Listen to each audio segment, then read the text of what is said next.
Well, good morning, everybody. Terri Hardin, Walt Disney's legendary Imagineer, here on Friday, September 17th. Whoop, whoop. If you've never joined me before, welcome. I am currently broadcasting live on Facebook and YouTube. So if you're on Facebook and you want to lay in the bed with a nice Danish and watch me on YouTube, you can do that. Those of you who have not joined me before or are joining me later, please put your questions and or comments in the comment section. This is Ask Me Anything Friday. I do this every Friday, and you are welcome to ask me any kind of question that might cross your mind. And if it's, I always tell the truth as best I can. I've been a Disney Imagineer since 1987. Yeah, that makes me old. Still very vibrant, though. But I'm a little bit different Imagineer. I was actually in-house for about 10 years. And then I became the come here, get away Imagineer, which means that basically they pull me out of the box when they need me and put me back in when they're done. This works out very well for me. It's a very, very nice arrangement. And I appreciate that when they need me.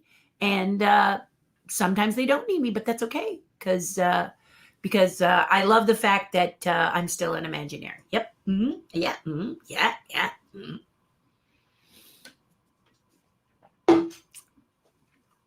So let's get right into it right away. And then I'll talk to you about a couple of things. I do have a Patreon page. I'll talk to you about that. I'll talk to you about my website, terrihardin.com, where you can go and find most of the information you need about Patreon. My Instagram is here, etc., etc., etc. Okay? But I really, really wanted to jump right in and tell you about these McDonald's toys that I happened to come across in my feed of Disney news. And there's all kinds of Disney news, okay? But I thought this was kind of upbeat. So the upbeat news is that McDonald's, for the first time in a while, as I understand, has decided to celebrate their 40th anniversary by creating toys that celebrate WDW's, or Walt Disney World's, 50th anniversary. And they look to be cute. I didn't see a lot of close-ups of the toys, but of course, if you're someone who does, please post and tag me. I'd love to see them and live vicariously through you. But I did get some information about the toys that I thought you'd be very, very interested in. And the thing that surprised me, and I'm sure if you don't already know, will surprise you as well, a killer contest that you can join and be automatically entered into to win fabulous cash and prizes. Da-da-da-da, da-da-da-da. So that's pretty cool. So basically, McDonald's and Disney both announced that from September 25th, so that's next, not tomorrow, Saturday, that's the 18th, but a week from Saturday, the 25th, through October 1st, if you go online and you mobile order and pay in the McDonald's app, I guess, for the McDonald's toys, I would think of, you are automatically entered to win some cool prizes, okay? And it says each prize. So this leads me to believe there's going to be multiple prizes. And the winners, so that makes me think there's going to be more than one winner. So it's not one grand prize. It sounds like a lot of prizes. So you get each prize that you win, should you be the lucky winner, and why not you? Right? You deserve it. How many times have I been telling you you deserve it? So you deserve this amazing prize. So how about you go for it? Here's what it includes: a 5-day, 4-night vacation for the winner and 3 guests to Walt Disney World, to the resort. Ooh. The crowd cheers. Also, you get round trip economy class air travel. Now, here's the cool thing, and I'm going to give you a little hack here. They'll give you economy, but if you want to throw a little cash in, you can up it, make it luxurious. All right. Maybe you deserve that since you just won this cool trip. right?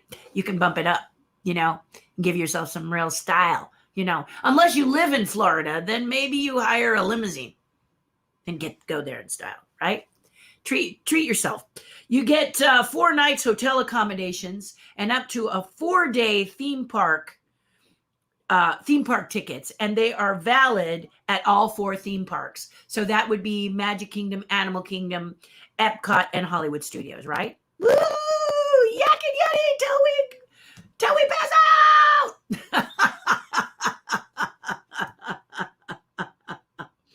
Plus, you get $750 total in Disney gift cards. And finally, a check for $3,460. You get a check for that, like money, okay, that they hope you'll spend at Walt Disney World. Okay, they're not crazy, right? Okay, so this is really cool. You're going to be selected at random on a prize drawing October 14th, and you have to take the trip by December 15th, 2022. But doesn't that sound cool? I think that sounds cool. So Happy Meal decided to do, this is what we call joint venture or collaborating. And that is the key word to Imagineering, is collaboration.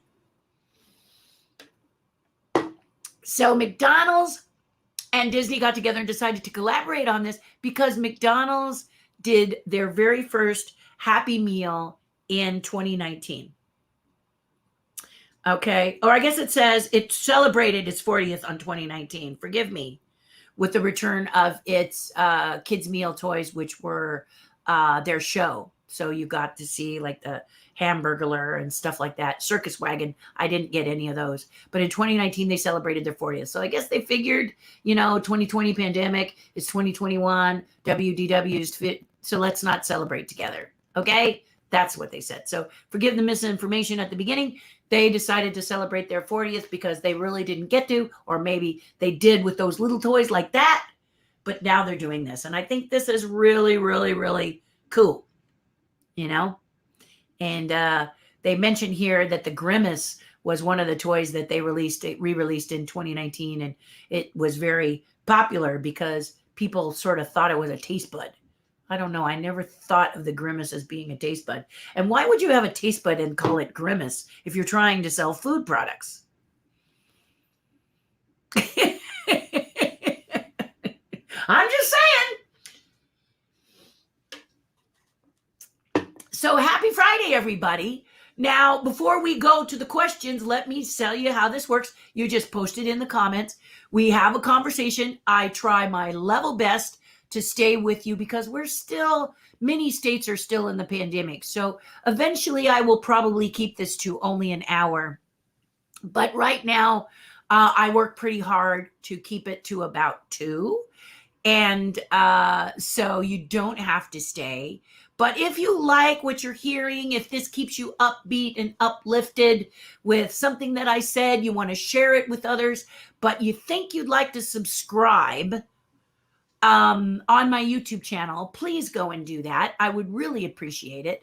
I don't have a lot of followers so far, but what I do, all of you who are amazing. And I'm so happy that you chose to connect with me. And those of you who connect with me every Monday and Friday, I'm just completely floored and flattered.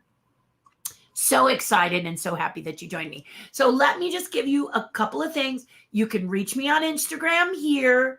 We've got to do our disclosure, or what am I, we got to give you ideas and ways to come and reach me and get me. So let me just go through those. You can see me at my website at terrihardin.com.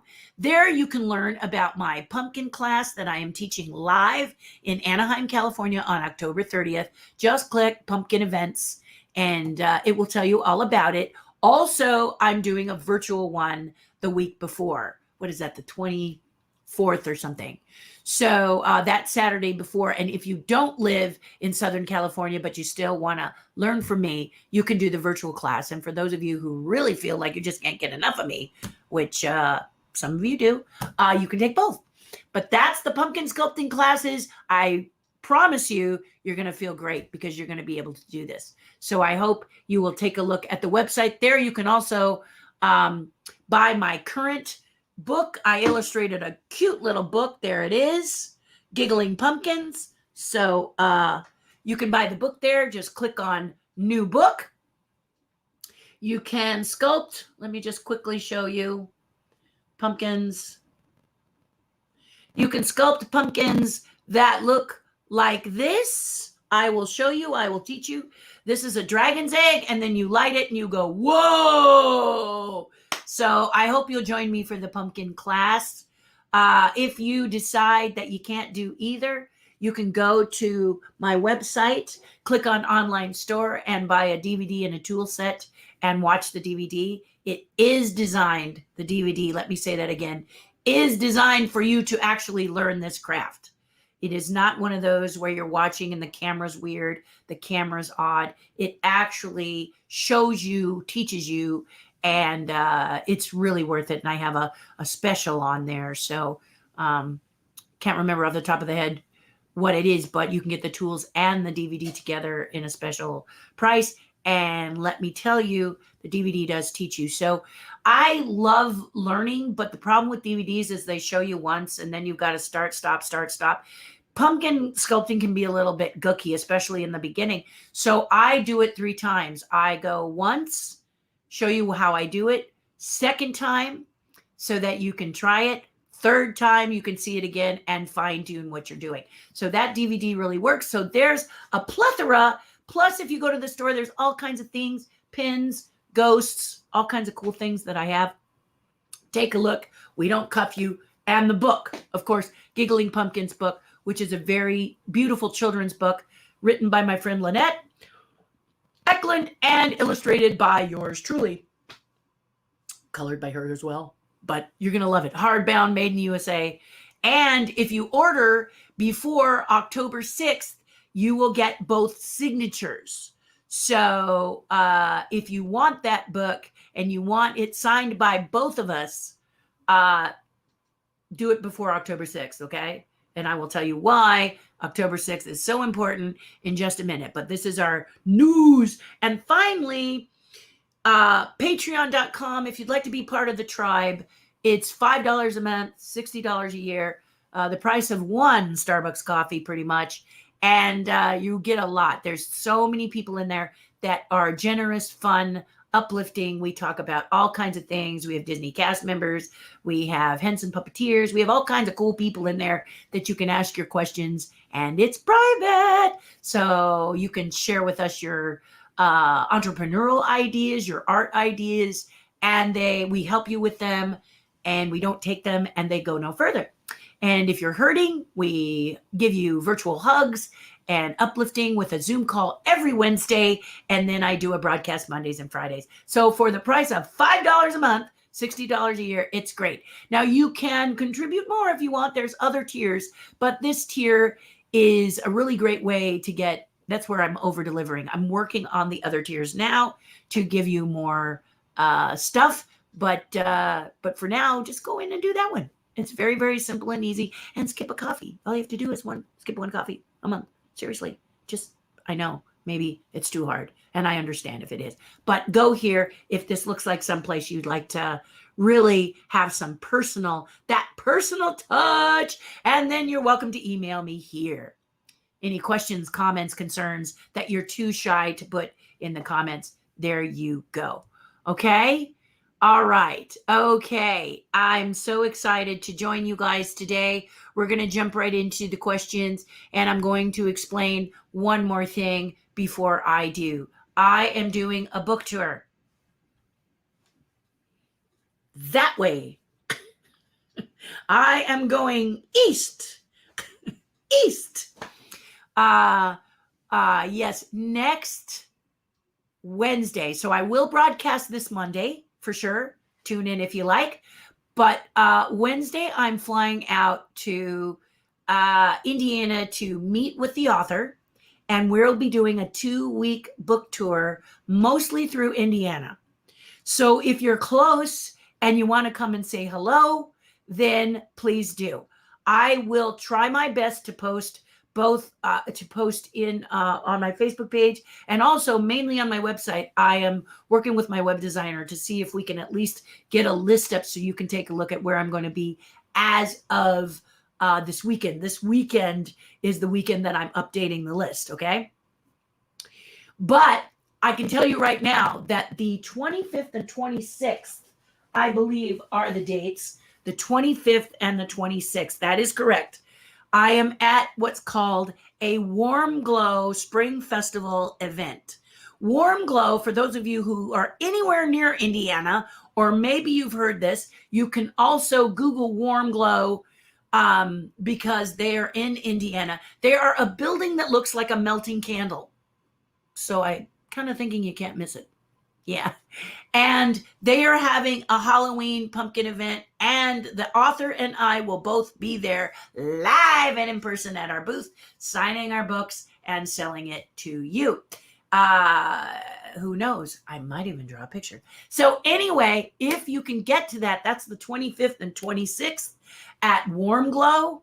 It's warmglow.com. Take a look for that building, and then click on festival, event festival. We're going to be there both days. We'd love to see you if you want to come out to that. Okay. There's also a couple of other events happening in the area. And there's an art event happening that we're going to do in the evening. I think that's October 1st. But like I said, I'll list it on the website. And then I'm going to figure out how to link to the author's website so you can see she's going to update her list too. So if you want to come and see us, say hello, you might have a sculpture of mine and you want to get it autographed for a small donation for the autograph on your piece, obviously making it worth more. You can do that too. So any questions about that, feel good, but I'm gone. I fly out the 22nd, I return October 6th, which means that the Friday, the 24th, questionable. I'll see if I can talk to you guys about it, but we'll see, because it's going to be 3 hours difference over there. So I don't know if I can make it work, but if I can, I will. Okay. So Monday, I'm hoping I'll have more on that, but I'll either post that I can't do it on Friday because we're touring, or I will pop in really quick it's probably going to be only my computer camera. It's not going to be, something cool and whimsical like this. We're not going to have the opportunity to switch around and say, hey, or cut to my amazing pumpkins on my visual like this. So you might not get to see some of these cool pictures, but I can at least answer your question. So I will try, but I can't make any guarantees. Okay. All right. I'm excited about the book tour. I've never really done a book tour to be honest. Yeah. So if you want to order the book, go to the website, TerriHarDin.com, which is, there's Terri at TerriHarDin.com. Let me be a little bit more, there you go. You go to this website, click on new book, and it'll take you right over there. $22.99 is the price, hardbound, stitched and made in the USA, signed by both of us if you order before October 6th. And that means I have to have it because I fly out October 6th, so I can't get her signature once I get on that plane. So the night of the October 5th, October 5th has got to be it. Do it before October 5th. Just be safe if you want both signatures. If you want to buy in bulk, reach out to me. We do have bulk prices that are really, really good. You save dollars. Now, here's what happens. If you're a club, organization, member of Kiwanis, and you wanted to have a fundraiser, then what's great is to buy a few of the books, and then we give it to you at a wholesale price. You sell it at the retail price, and your club, organization, etc., makes a little money, and we do too. That's my favorite way to do it. So if this sounds like something good to you, reach out to me and let me know. Also, if you want to just, get your family and friends together and you want to buy several of them, you want to buy 10 or more, and you're just, you and your family, or you and a few friends or whatever, you let me know too, because we'll give you, Lynette and I are up for, if you want to buy a bunch, 10 or more, we're going to give you a break. Okay. So, and that's because we want the book out there, and because we want you to enjoy it. This is a fun little children's book. I think it has a nice little sweet message, not a lot of big words. Well, big words, but not a lot of words. Okay. So I think you'll really, really enjoy it. And I'll think it will be a lot of fun. I'm trying to think if there's anything else I had to tell you about. Oh, Outrageous Pumpkins has been announced. It will premiere October 3rd. So cat's out of the bag. Food Network has announced a new episode on October 3rd. And you might see someone you know there when you tune in. So please tune in to Outrageous Pumpkins. If you think last season was amazing, forgive me. Let me have my tea really quickly. Get that frog out of my throat. Ribbit. Love that tea. Anyway, if you thought last year was cool, wait till this year. Unbelievable. So, yeah. And then do me a favor, write to Outrageous Pumpkins and tell them how much you like it. Because, great, pick your favorite and cheer them on. Okay? All right. It's a great show. So I hope you'll join me. Okay. All the announcements are done. Look how good I was. I did that in a little over 20 minutes. Yay! Also did a couple of great podcasts that I'll be telling you guys about at a later date as soon as I get the links. Yeah. I've been jumping around podcasting. If you happen to be a podcaster and you want a guest, I'd be honored. So just give me a shout out. You saw Terri at TerriHardiN.com, or you can hit me on Messenger or Instagram. And I'm happy to be a guest if you'd like that. Okay. Anything to support your podcast or your YouTube channel or whatever. Because guys, let me tell you, this is not easy to do. And I don't do it as well as many of you guys. So anything I can do to assist you, you just let me know. Okay. Ready, set, ask me anything. So I've done Ghostbusters, Men in Black, Jungle to Jungle, I designed Dragon's Lair in Paris, along with, well, that was mine pretty much. And Big Thunder, I'm a Jim Henson puppeteer, a crazy person, half black, half white, you name it.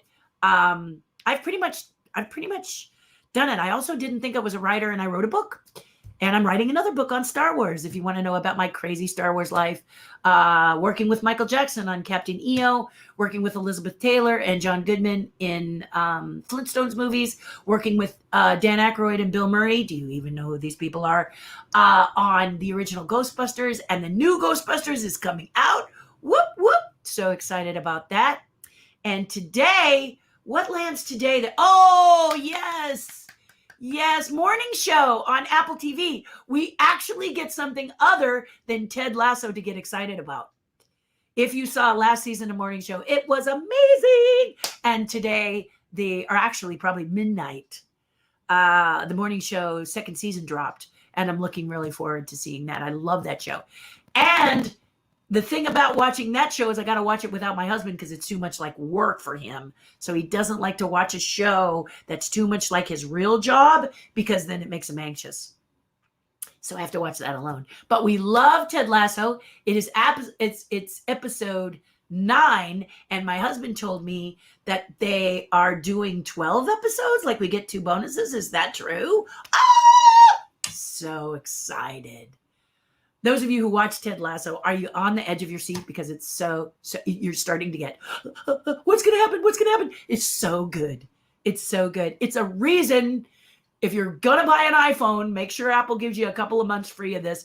Binge watch this show. It is absolutely brilliant. It is my favorite show of anything I've seen in a long, long time. I am absolutely gaga over it. Can you tell?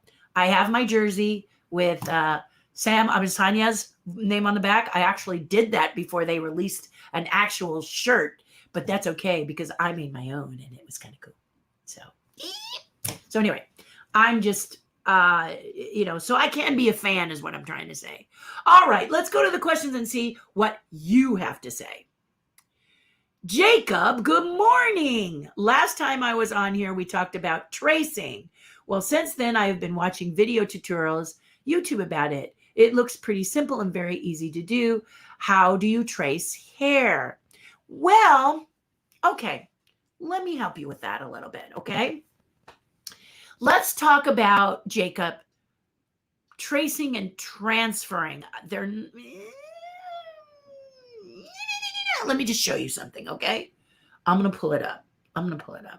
I think, Jacob, we spoke about a program that I like very much called Procreate. So I'm going to open it up here and see if my painting may or may not be in Procreate, because I'm actually also a member of Adobe. So I also have an Adobe program called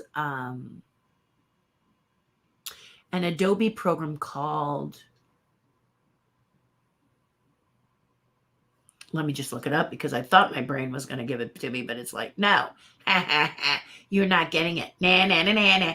Okay, so let me just pull that up. Fresco.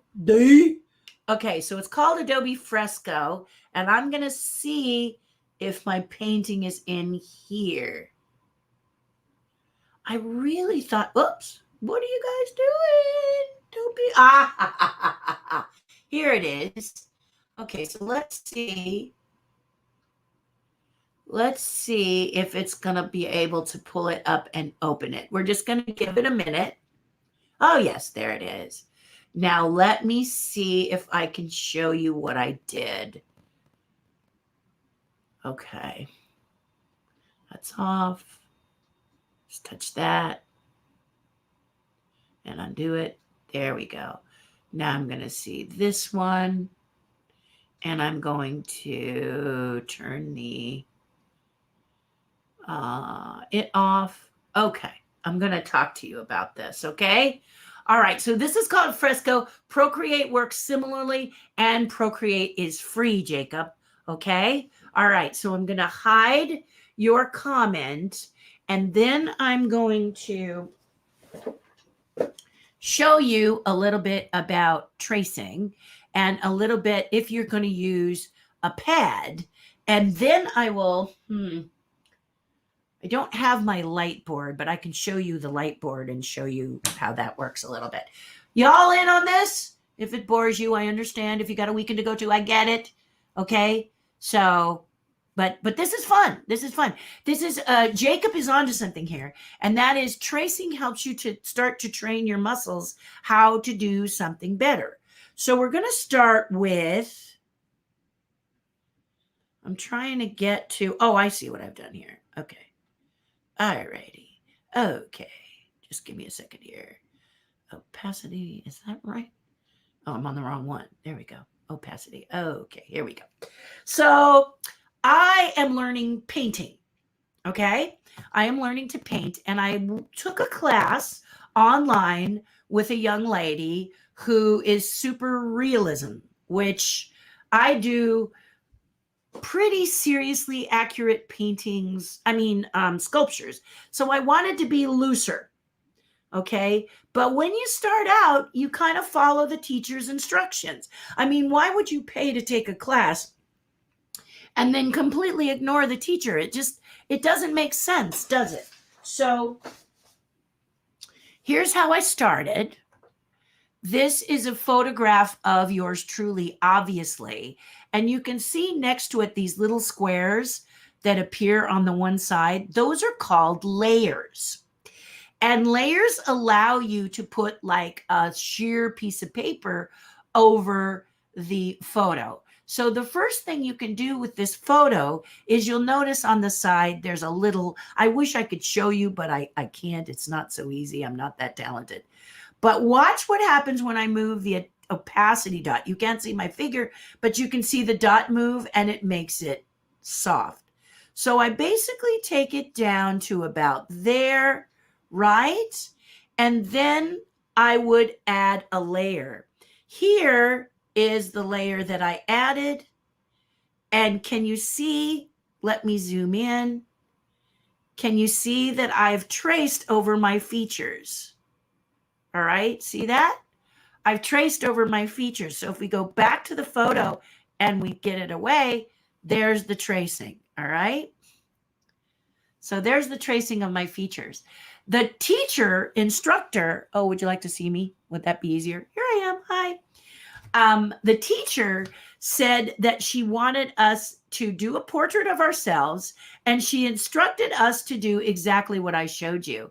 I took a stylus, an Apple pencil. In this case, this is my Apple pencil. You guys have seen an Apple pencil before.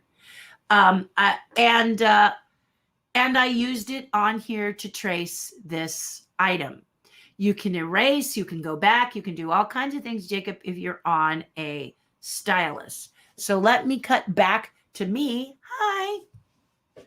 And once I did that,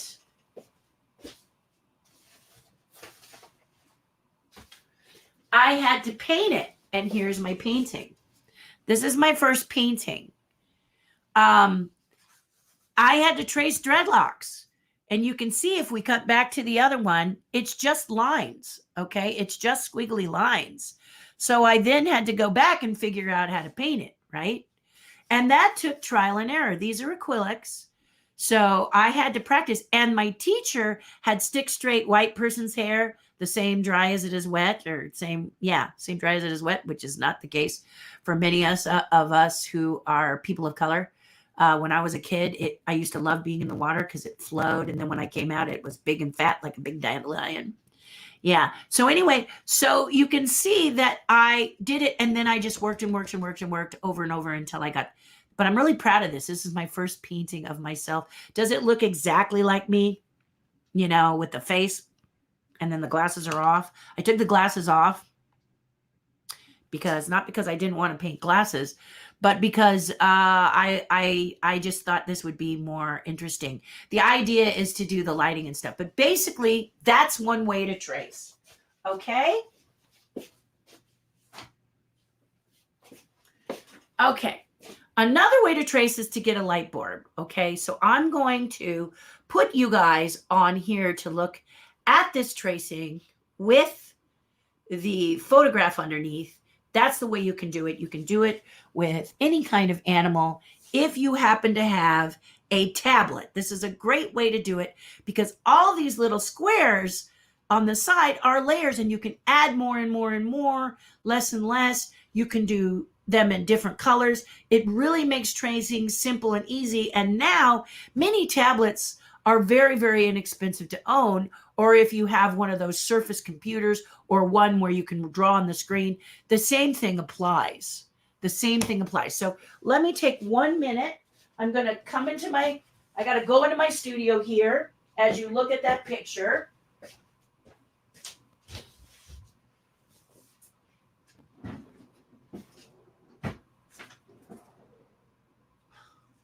Let's see, where is it?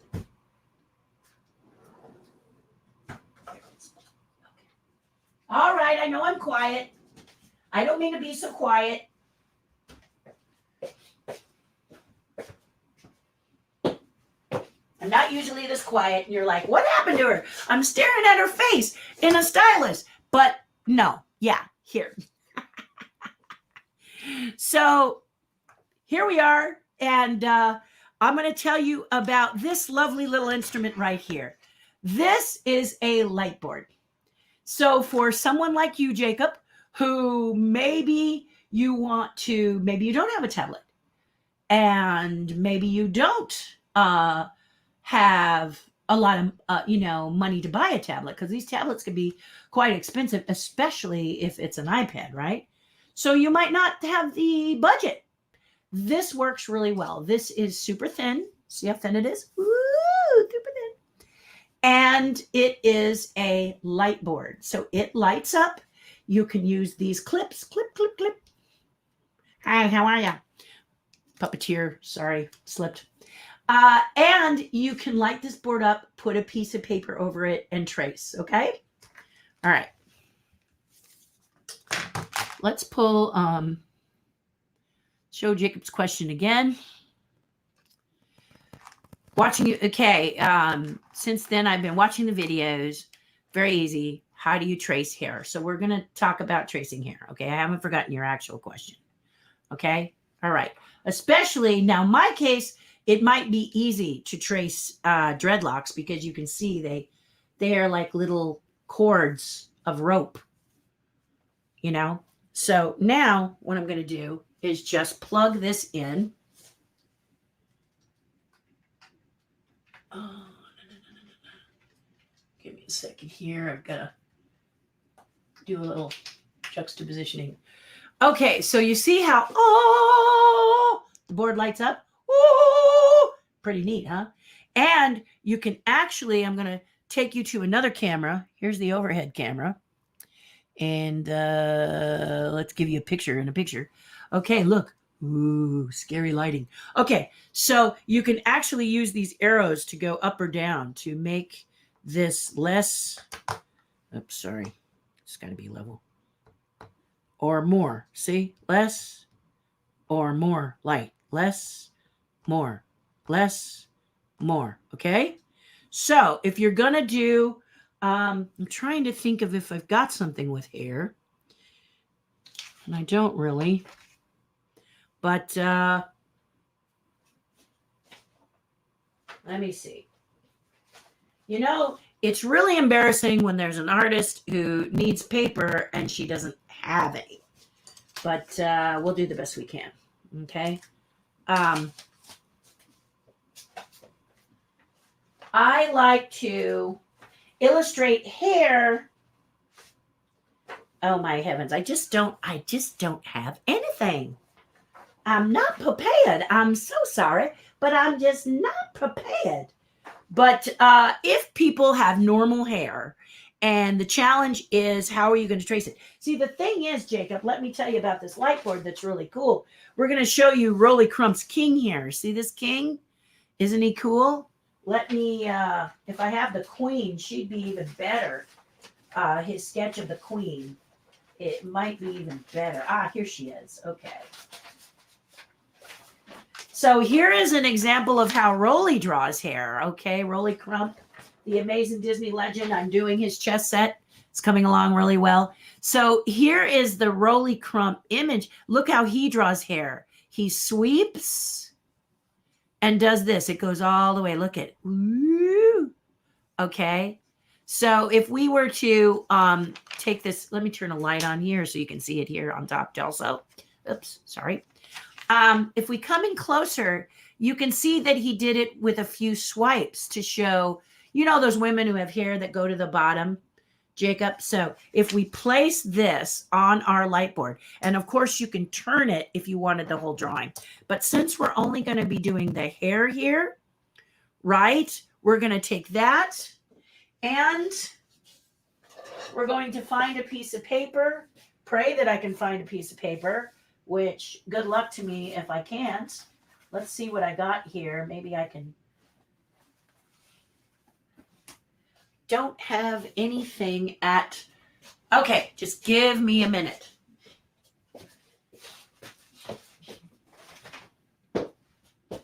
You can tell that this is nice and not professional. Well, I mean, I'm a professional, but the tracing part isn't so perfect. I mean, the Q&A is very impromptu because I don't know what you guys are going to be wanting. So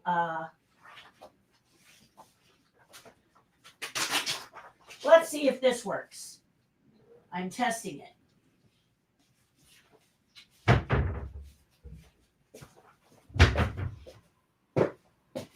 So if you have someone with long, flowy hair, I'm back.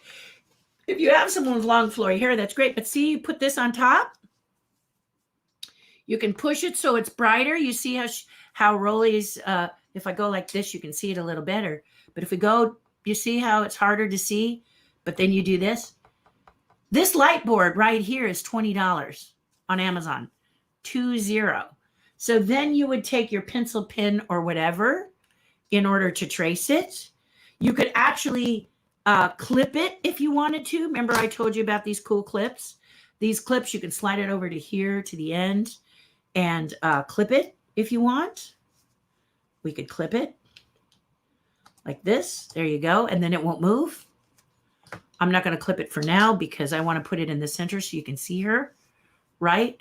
But in order to trace it, and I'm going to hit some light on the top, in order to trace the hair, you would simply just trace the hair. So for long, flowy hair, And we're going to skip the skull, but just follow the lines, Jacob. Look at that hair sweep. Whoop. That would be a white person's hair, of course, but look, and then you can play with it. You can do this. You see, I hope I'm answering your question. Okay, if her head is here and you trace that, and her neck is here and you trace that, and then you want more hair, but you want it to go over the hip, you know, you don't have, you can kind of do your own thing, or you can just trace it like this. This light board works great. $20 on Amazon. Super cool. But you see how how Rolly has just chosen to do little areas here. We're going to turn the light board off and see how it's just her head represented. You see, and hair is represented by these sweeps. Does that help? Here is what you'd colored in dark, because here's the top of her head. You know, this is the other part for the head, would come down here. Now I didn't trace it, I just drew it, but I draw. So basically that's how hair is depicted, you know. And if a person has curly hair and you were going to trace it, you just kind of, in the beginning, what you may want to do is trace everything, which is normal. But then when it goes quiet like this, when you turn the board off, it might be too much, which is why we trace only the essentials. So the sweeping like this, only the essentials. Does that help? I hope that helps, Jacob. That's a kind of a long-winded chat, but best to show you, you know, best to show you. But the light board is great, $20. Let me show it to you again. $20. It comes with a couple of clips. It plugs in, and it's sensational. You can light it up super bright. You can bring it back super low. In fact, when I was doing my cachets, let me just show you my cachets, if I can remember where they are. I'm going to just, I was in some of these programs, and I originally drew these cachets. I originally drew cachets, which are first day cover illustrations. And when I did them, they all had to match as best as possible. So I was leaning over this light board and tracing over my drawings very carefully. I was drawing with ink, wasn't doing pencil first and doing the other. I transferred my drawings to each envelope by tracing over my original drawings. So I traced over my original drawings to hand draw, but I did them straight ink so that they could be hand drawn, hand painted, because they were hand drawn. I didn't, you know, do a pencil first and do the eraser and doing all that. I went from da, da, da, da, da, da, da. And I think there's a YouTube video on it, but if not, I'll find it and I'll post it on YouTube so you can actually see me. But I had so many drawings I had to do for these cachets that, let me see if I have them. Let me see if I have them. I don't know if I have them here. I'm looking. I'd love to be faster at this. Doesn't look like I have them. But we will go here. Oh, wait. Let's see if I can find if they're in favorites. Yes. Okay, so here is my dragon cachet. This was my first cachet. And these were for the dragon stamps. So basically there's the dragon stamp, and here's the dragon I drew. This is the king. But I put these envelopes, which had the stamps, onto my light board. And my light board then projected my sketches of the dragons. And I, in straight ink, redrew the dragon using the tracing method to make sure I had the lines and everything the same, because with the cachets, they all have to be the same. Here's the crazy part. I had to create a type of chair that I could support my neck, bring this up on my knees, and trace, because I had magnifying lens and tracing like this. Seriously, that close. over and over and over again for 128, 132, something like this, hand-drawn envelopes for the first day cover cachets, because this was my first cachet. So that's how I did it. But in order to be legit for the hand-drawn, I just went straight, lighted up that dragon and drew and drew and drew and drew and drew, drew them straight, transferring them. And then I hand colored each and every one of them. It was pretty insane. I'm not even going to lie to you. It was very, very insane. So here they are here. I'm very proud of them, each one. The set is an investment because they're my first cachets, but they are like nothing you've ever seen because, me and dragons, what can I say? But anyway, I know that's kind of a long-winded, answer to your question, Jacob, and I hope it works. I hope it helps you. Now, tracing the other way is to take the same deal with a piece of paper like this and the drawing underneath and place it against a window where light is coming through. And the same thing can happen, but your arms will get tired. So if glass is here, you put your drawing against the window. You can tape it against the window, right? You can tape it against the window. And then you put this over it and the light shines through and you can trace like this. But your arms are going to get tired. So you trace like this and your arms might get tired. But that costs you what? The price of paper and the drawing that you're following. You cannot push the light brighter. You'll have to run around through windows to get a brighter light. So if the sun is rising in the east and you need brighter light, you would do it on an eastern facing window, wouldn't you? And if you want a little less, you go to a western facing window and the sun would be on the other side of your home or house. Does that make sense? Kind of a long-winded answer, but I hope that helps you. I hope that helps you. Yes, I hope that does. Okay. Did you really go see Star Wars 100 times? No, I went and saw Star Wars 183 times. Yes, I was in a book called Skywalking, and I'm on page 3. True. Yes, this is a true story. So let me see. Let me go to my presentations. I was in a book called Skywalking, which is the story of George Lucas and his journey of doing Star Wars and who he is and as a director and yada, yada. And I'm on page 3 as seeing Star Wars 183 times at the theater. There was no DVDs. There was no streaming. There was no internet.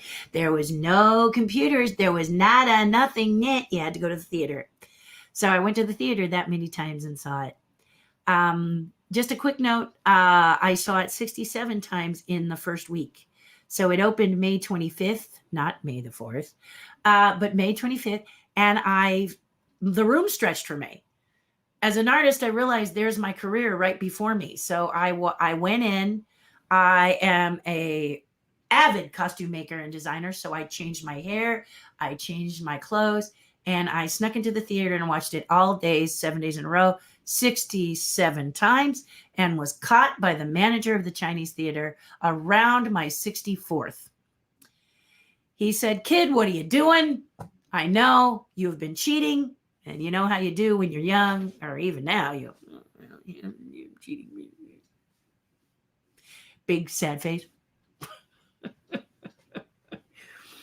And I told him it was my career, that I finally knew how my art could apply, and I could really make a career out of it with my acting ability and my improvisation ability and my sculpting ability and my drawing ability, and it all came up into one little ball, Star Wars. So I knew I could do what they were doing in Star Wars. I just had to find out how to bridge into that film industry. So I had taken a pad of paper and I showed the manager. I had written all the names from the credits. And if you've seen the original Star Wars episode 4, as many of you now know it, but the original Star Wars, you watch the credits. I wrote every name down, because I didn't know what name was going to be my portal into the film industry. That portal turned out to be Rick Baker, the amazing person who did the cantina scene and the makeup genius that you guys know and love for so many different things. He's so brilliant. Now semi-retired. And I say semi-retired because I know Rick Baker, if they made him an offer for a movie he'd really, really like to do, he'd probably come out of retirement for it because he's very clever. He's very talented. And his work is just bar none. And he also studied with one of the greatest makeup artists of all time, Dick Smith. So in any case, Rick, I met with Rick when I was very young. He told me I had to do a portfolio that showed my work. And I was about 18 years old, and I threw open my portfolio and I said, "You mean this?" And he went, "Ah!" So he connected me up with a couple of names. And then he didn't say, "Hire this kid." He just said, "I want to introduce you to this person."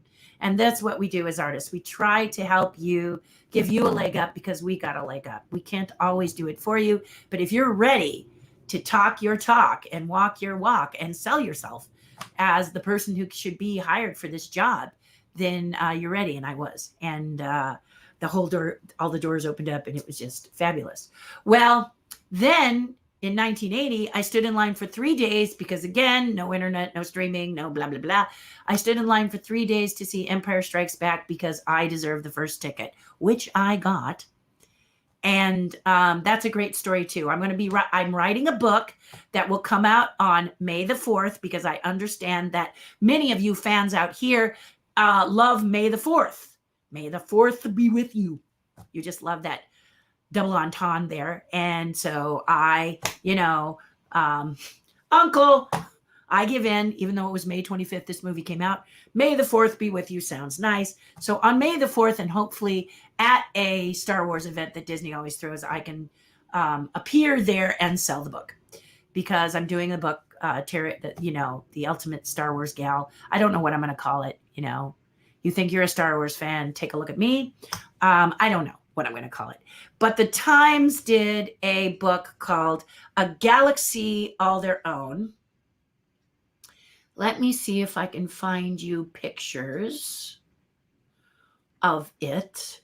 And I'll just give you a little Star Wars taste, Jacob, okay? Just a little taste of Star Wars. So I go crazy over Star Wars, and I build myself into a Wookiee. This is me at my school as a Wookiee. I'm going through the turnstile into the cafeteria as a Wookiee. I am 7 feet tall. I built lifts. So there you go. There's my Wookiee. And then I also did this after Empire.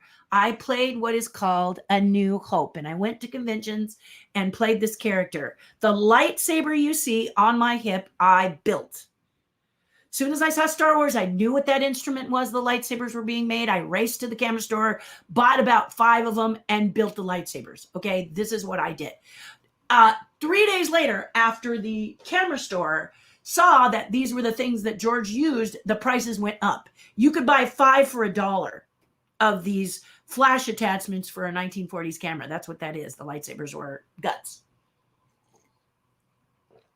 Less than a week later, they were 10, 15, 20 bucks a piece because everybody was looking for them to make lightsabers. So I raced and got them as quickly as possible. Made my entire costume, made my belt, made the Yoda, hand sculpted the Yoda, and I called myself the Other Hope because I wanted the Other Hope to be female. And I did a whole performance based around that.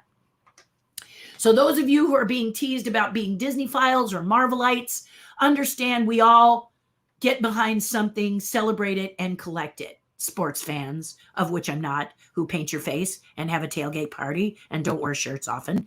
This is your bit. So don't make fun of people who, for what they collect and what they do, because you collect and do something. And usually it's mostly you sports fans. You sports fans always do this. So I don't get sports. I don't get sports fans. I don't know what season it is, but I'm not going to make fun of you just because you collect that, right? So Disney people collect Disney and they love it. It makes them feel good. I am a Star Wars fruitcake. Love Star Wars, adore Star Wars. I went to every convention, was in every costume event because back then it wasn't called cosplay. It was called a costume contest. So this is what I did. I just built, created. And you notice my hair has met a curling iron. So again, I'm working through what does my hair going to look like? How do I manage it? Because you can't put a comb through an afro. Seriously, guys, you just can't do it. So here I am today. I'm still a Star Wars nut. Here I am in Finse. That is Norway. Behind me is the Hoth Glacier. And I'm wearing the Columbia jacket that is the replica of what they wore when shooting the Hoth sequence in Empire. So I'm still a fan, and I was so excited to go visit there. It was really super cool. I tend to be this kind of a nut. And then when Disney came along, I built myself a lightsaber because I wanted to do that. Woohoo! See, so anyway, so all of this stems into your question that you were asking me, of seeing it so many times. Yeah, and I also saw Empire Strikes Back 97. And then, of course, now you can stream them. You can do the other. I was going to show you something else, but I'm having trouble finding it. So let me just look and see if I can find it in here, because you can try and get this book if I can find it so I can show you the book that you can try and get. But so far, I did not put it in my presentation section, which is crazy. Crazy. There it is. Here it is. So someone told me about a book that the LA Times put out in 2015 called A Galaxy All Their Own. And here I am. Look at that hair. See, can you see that hair? That's what I'm talking about. My hairstyle went through a million different ways because we're trying to do this hair. But here I'm holding the program. I've got Channel 7 News. I think it's Channel 7. Anyway, it's somebody asking me why I stood in line for 3 days to see Star Wars. And this is called A Galaxy All Their Own. And I have a 2-page spread. Do I have the spread here? Yes. Here I am happily pointing out page 1. There's my picture again as I'm so excited and crying. You guys know how this is. And here I am showing the spread. A Galaxy All Their Own. Why do I tell you about this book when Jacob has simply asked this question? The reason is I digress a lot, but this is kind of along the lines of what we were talking about. Let me just unplug this and replug in what I've got over here so I can be sure that I'm, yeah. There we go. Blah, blah, blah. Good. Yeah. Anyway, because Galaxy All Their Own is a book that features people who stood in line in 1980, got very excited about the Empire Strikes Back. And if you were that person who might have been in that line back then, you could be in this book. Okay, let me show you the book again. Nope, there it is. Galaxy All Their Own. And you could be in here. It covered the conventions of that time. It covers all kinds of cool stuff. So you may be in it. I actually have friends who came to my table and said, I was there at that same time. Maybe I'm in the book. Maybe you are. So a Galaxy All Their Own, put out by the Los Angeles Times. You might want to try and get it. It was 2015 when this book was released. And I had some copies I sold for a while, and I'm going to reach out and see if I can get some more. But not sure I can. But for me, this is a very exciting book. I was trying to get the LA Times to do an article about me called, Then and Now. Maybe they will. I keep writing. I keep asking. We'll see if I can do that. But there you go. Long-winded for a long wind for a short question. When you shot the very last scene of the Country Bears and you brought your Disney collectors and fans, you invited them up to the ranch for the shoot. What was the day like? Oh my goodness, this was cool. Jacob, you got great questions. Thank you. Here's what happened. Okay, I'm gonna leave this question up because this is a chat. Okay. The director of the Country Bears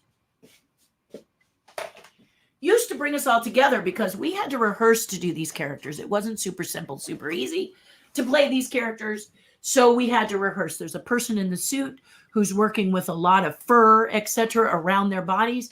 And then we are programming the heads. And it was a Jim Henson Disney collaboration, of which I'm very honored. I got to play Trixie and Big Al.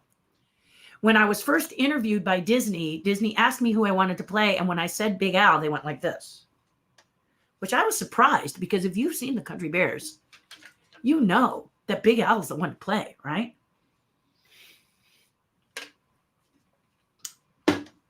But they ended up giving me 2 characters. They gave me, I got to play Big Al and Trixie, and I about cried. It was a Christmas present. First, I was let go because they thought they were only going to use 5 puppeteers, which shows you my pecking order in the Henson world. I am in the top 10, maybe not the top 5. But I was number 6, and they let someone go, and I was devastated. I really laughed at myself because I was so sad when they told me bye-bye. But just before Christmas, they asked me, Disney called me up on the phone and said, where do we send your contract? And I was like, for what? And they said, the Country Bears. And I was like, the Country Bears? And they said, yeah. And I said, what character am I playing? And they said, Big Al and Trixie. And I went, and Trixie?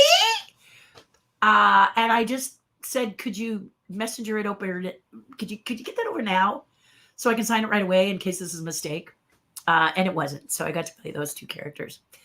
But we have, as you may or may not know, in Hollywood, there are a group of people who are very, very important to any production, and they're called extras.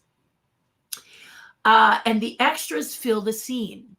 And if you watch, if you love Disney Plus and you watch a series called, it's a Pixar series, and they talk about the levels of creating a Pixar film.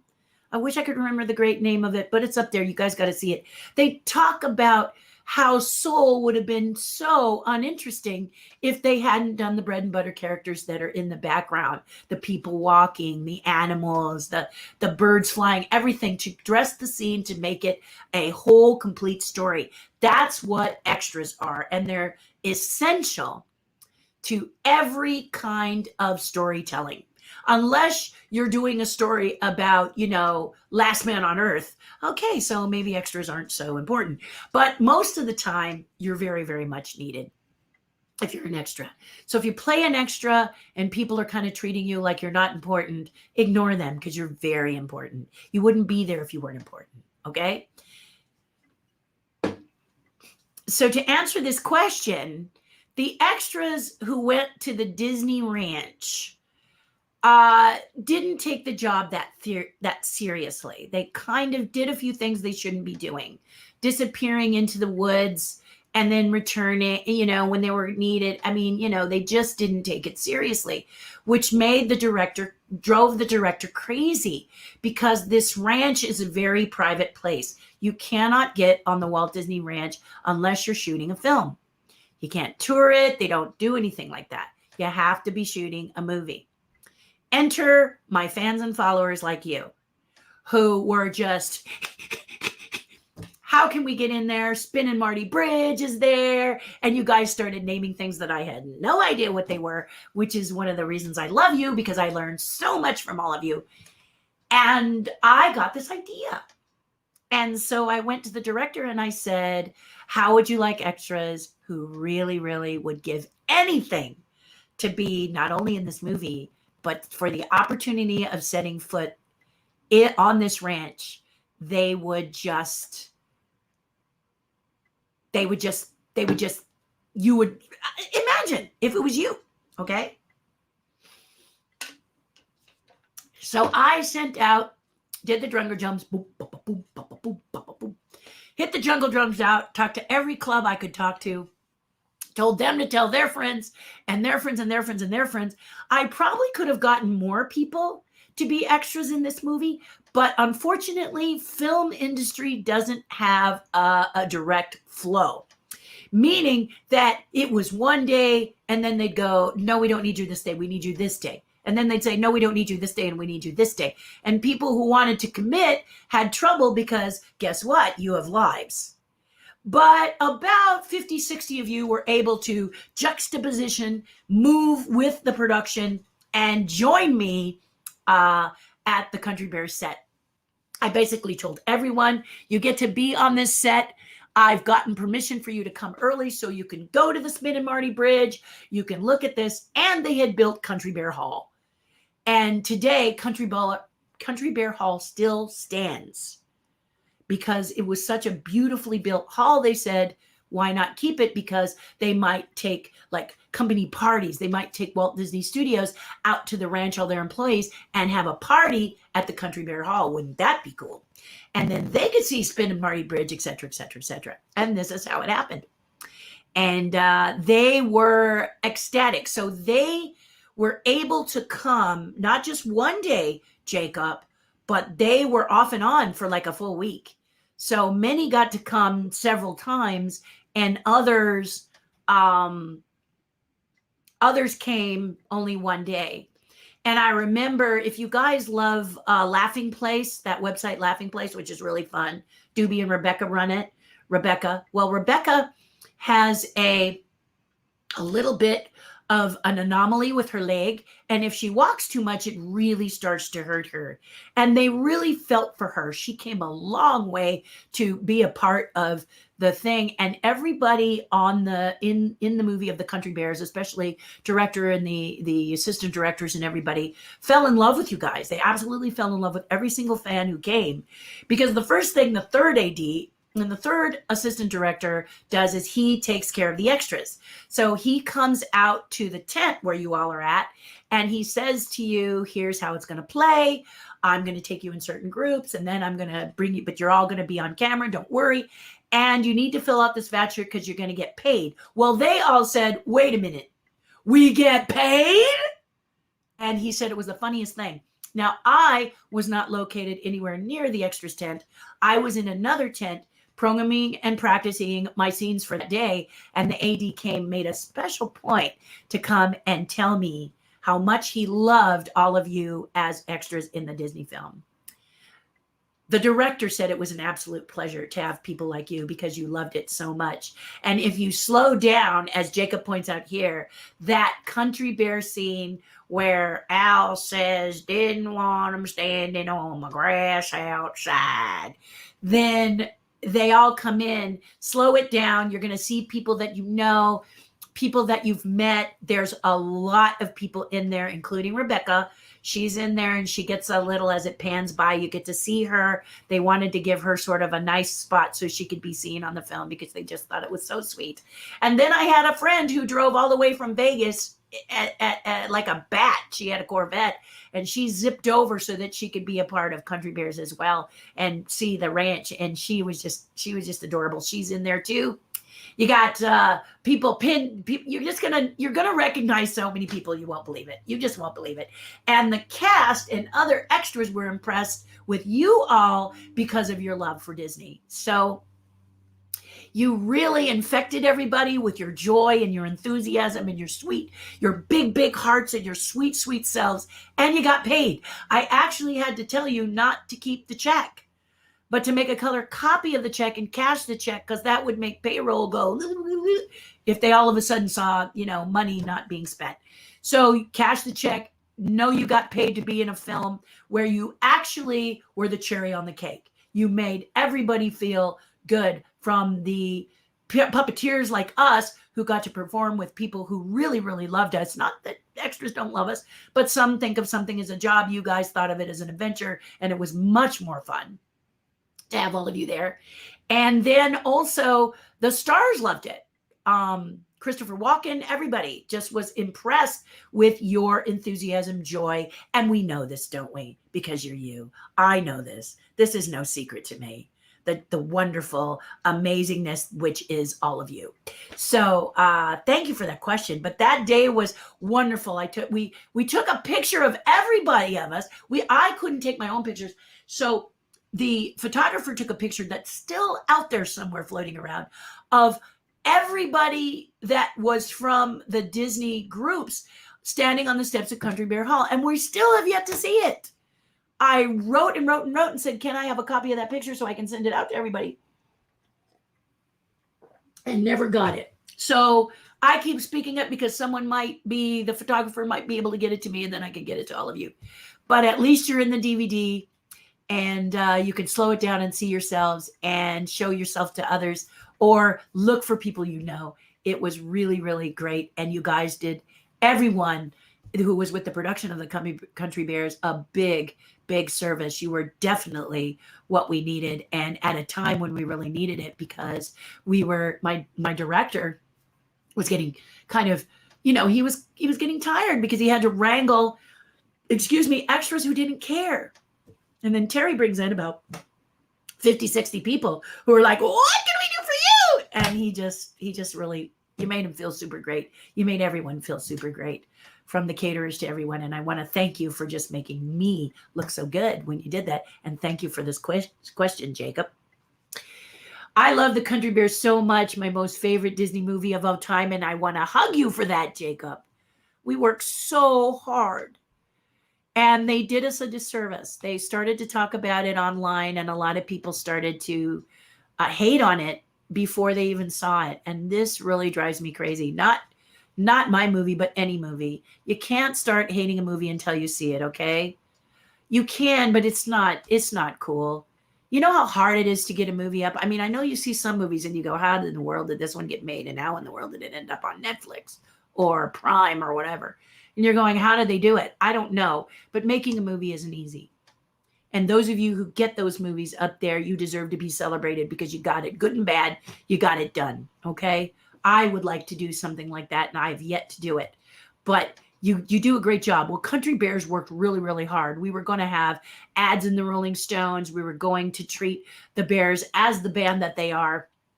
And we got all this hate started coming through on the internet. Hate. It's going to be stupid. It's going to be dumb. And then, and as a result, Disney got scared. They really started to get scared, and they started to backpedal on how they were going to present this film. They also changed the script to be more about the humans than the bears. Originally, Jacob, it was supposed to be all about the bears with a little bit of human sprinkled in. But Disney got so nervous, they switched it. And I think it did the movie a disservice. That being said, it's still a great movie. It's still a fun, it's in the top 10 family films that people order for the kids to see. So when it came out, it was released the same day as Austin Powers, as an Austin Powers film. So we were annihilated at the box office. They called it a failure.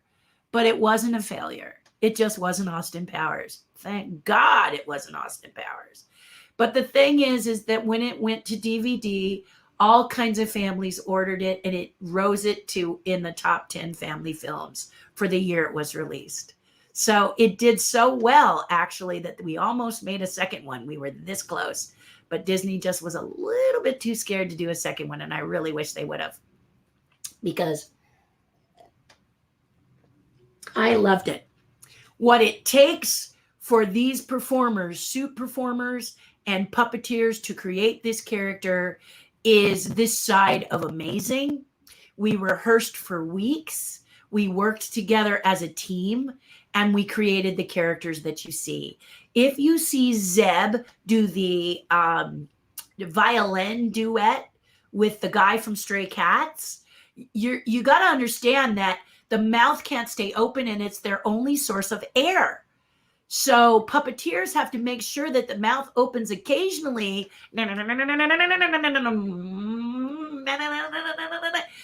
so that they can get air in, or they would collapse.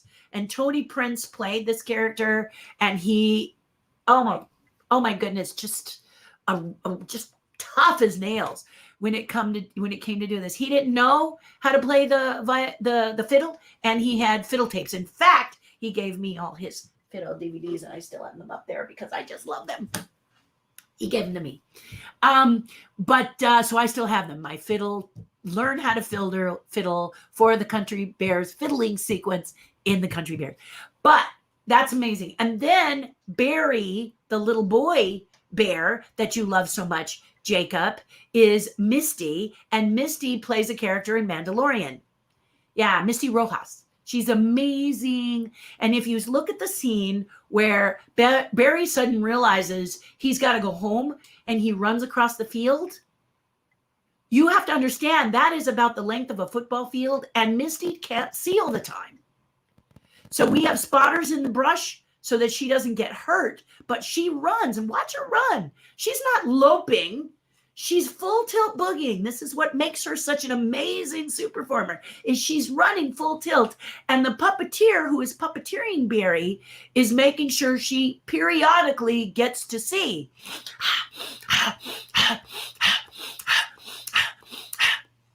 So it's like this. See, see, see, see. And she's running through a field. Are you getting this? Are you getting this? Now watch it and realize this is what these performers are expert at. And Jim Henson has the best of the best. Yeah, every single one of them is the best of the best. You've got people like Ponsmar. You've got people like, I mean, the people in the suits are phenomenal. And we as puppeteers have to protect them because we can see and we control the faces. If we kept the mouth closed, they could not only have trouble breathing, but can't see to do their work. And Denise, who plays Trixie, and Jody, who played Tennessee, had Julianne Busher doing Tennessee, me doing Trixie, and we had to do the duet. But again, we can't leave the mouth open so that Trixie can find the microphone, or she'd look like this. Because the person inside needs to see. So watch that sequence between Trixie and Tennessee, because we are both very proud of it. We worked hard to keep it from being some stupid montage where they were running through the field with scarves and stuff. We wanted the love to be emotive between those two characters. And Julianne and I, Jody and Denise, made that happen. So much so that we had Don Henley and Bonnie Raitt. My mouth was drying out. I get so excited about this. Come back and congratulate us personally and take pictures with us. Very touching. You know, we wanted to identify their song, their singing, who they are, and our characters. It was very important to us. You know, the four of us got together and said, we're gonna work so hard. We're gonna make this work. And we did.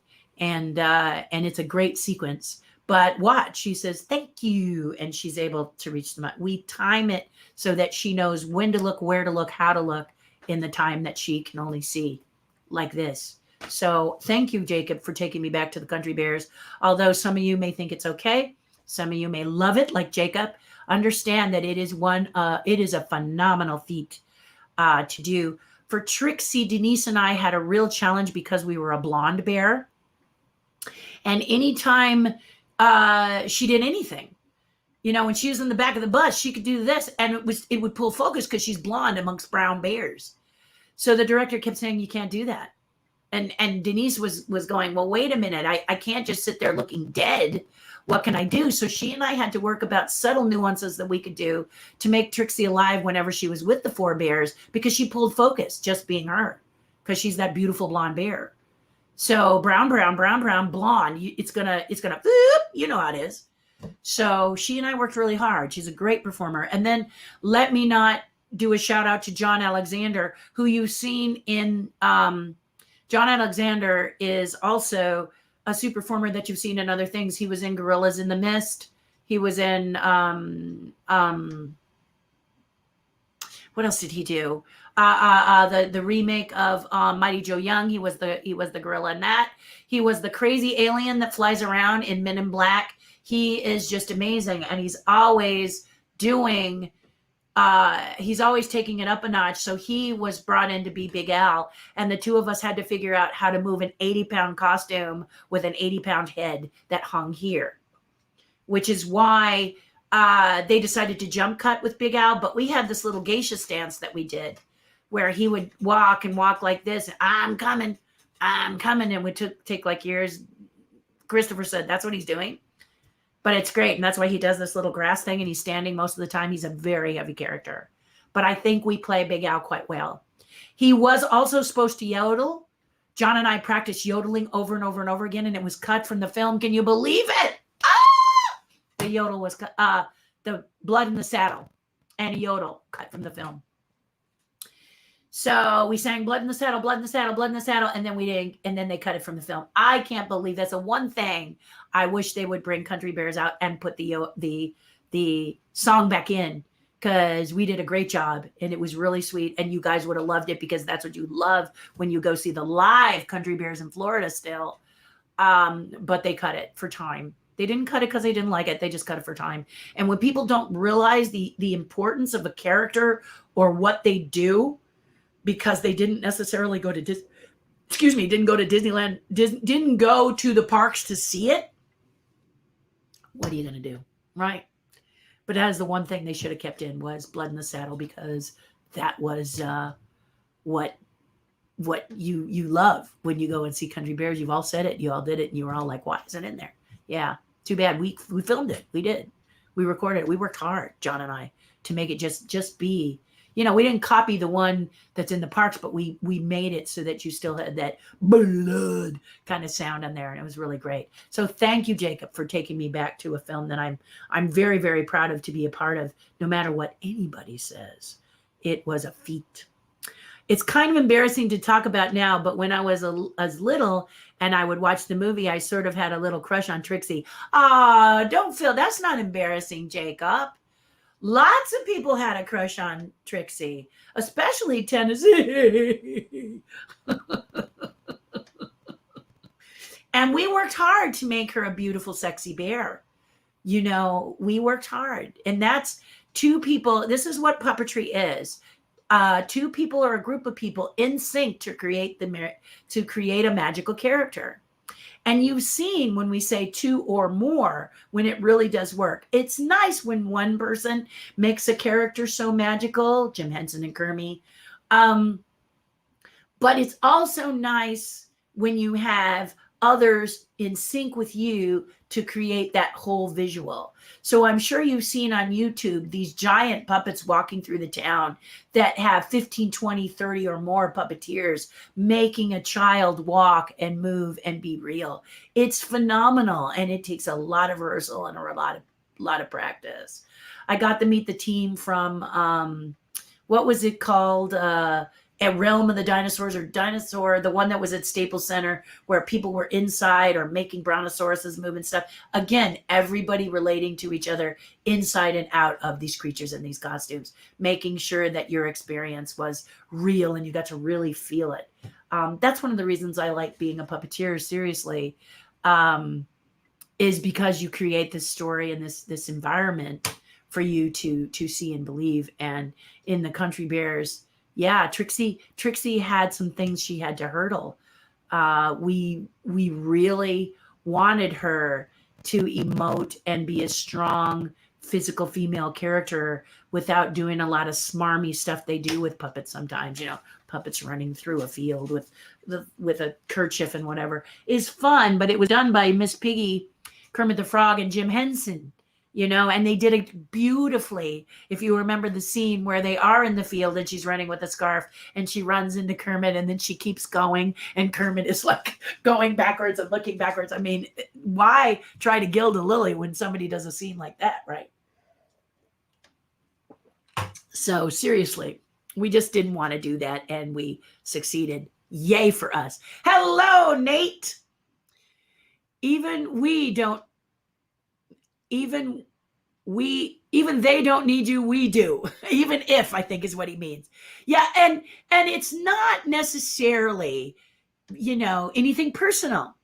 It's just they have their image of what they want, and if it happens to cross, if they happen to call me and say, Terry, will you try out? I'm more than happy to do that. Yeah, I offer my services, and then you just sit and wait. But you don't spend your time with the stuff you don't get. Work on stuff you do get. And now with social media, everyone, social media allows you to create your own stuff. So I'm working on my own puppet show. It's in the drawing stages right now. But that's because I have so much going on now, like the Rolly Crumb Chestnut, which is so important to me. I can't even stand it. So I got to get that done first. And then I got to get Nate's One of a Kind done. So important. He's coming in November, and I want to make sure that I can maybe have it at least started so that he can start to talk to me about things he might want to tweak a little bit. Because Nate gets to do that. It's a sculpture for him. So it's very, very exciting, and I can't wait to get started. But Nate Singleton here is a real doll. He's part of the tribe, and also he wants it good, not fast. So I love him and Kevin, and I think you guys are just the best of the best of the best when it comes to your reason, their followers. And Angie, I miss you all so much. How are you doing? What are your weekend plans? Angie, I'm going to try and go see some pumpkins. I'm going to try and go tomorrow. I know I really shouldn't. It's opening day, but I really, really should try and go see this pumpkin patch. I don't know if I'm going to make it. I really, really want to do it, but I'm going to try and call Steve today and see if we can't work something out. Because I really should go and do that. I'm like, it's a lot I got to do in a short amount of time, but maybe I'll wait until after October 6th. And Stephanie and I are thinking of shooting up there on the 8th, and we'll go see him on the 8th. But I am going to reach out to him and see what we can do. Meanwhile, I've got to look and see if there's other pumpkin possibilities as well. It's truly a joy to watch you, Terry. Keep up the good work. Thank you, Bob Burdine. Bob Burdine is also a part of the tribe. And for those of you who are going to Walt Disney World for the 50th, be safe, be careful. Florida is really having some challenges right now. So you guys just watch out, all right? Be careful. But if you happen to be out there and you run into some of my Terry's Tribe people, or you run into people take some pictures. And then when you come back from Walt Disney World, tag me, because I'm not going. I have a book tour, and I'm not going out there. No, but I don't worry about it because you're going, and it's better to see it through your eyes anyway. Yes, it is. So I'm excited about that. Debbie Smith, good morning. Great to see you. Good morning, Joseph. How are you, my dear? Leo, good morning. Very first Happy Meal was introduced in 1979. Thank you, Jacob. See, this is why I love you guys, okay? 1979. Was it also the Hamburglar and characters like that? I actually have I have some from Batman. I gave away here some from dinosaurs that you push and they kind of, their arms go up and weird stuff like that. McDonald's did some toys to celebrate dinosaurs too. Very special. They also did Mulan, and they did some later ones, not in 1979, of course. But thank you, Jacob, for that. Yeah, I trying to remember if I collected them back then in 1979. I don't think so. But I might have. I know that I grabbed dinosaur ones for obvious reasons.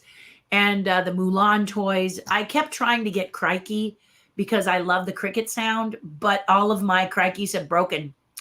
And they don't eat anymore. And I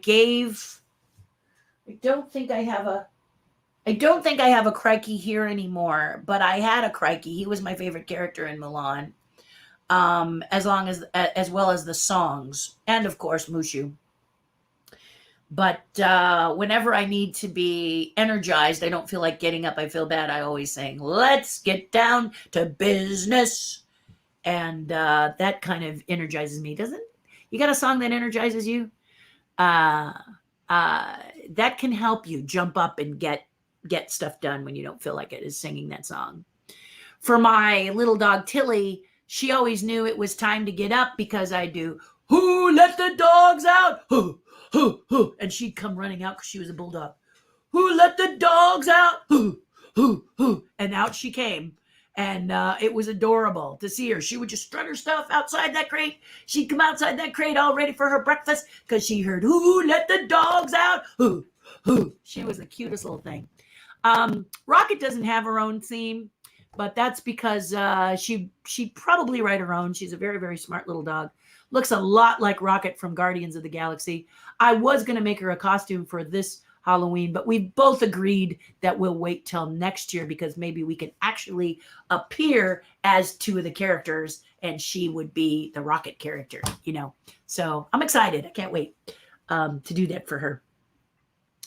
Michael Roman, good morning. Mom and I really enjoyed visiting you and Stephanie. Yeah, Michael Roman came to Anaheim, California, And I agreed to, because the Disney and a Fan Club had postponed. There were many of you who came out anyway.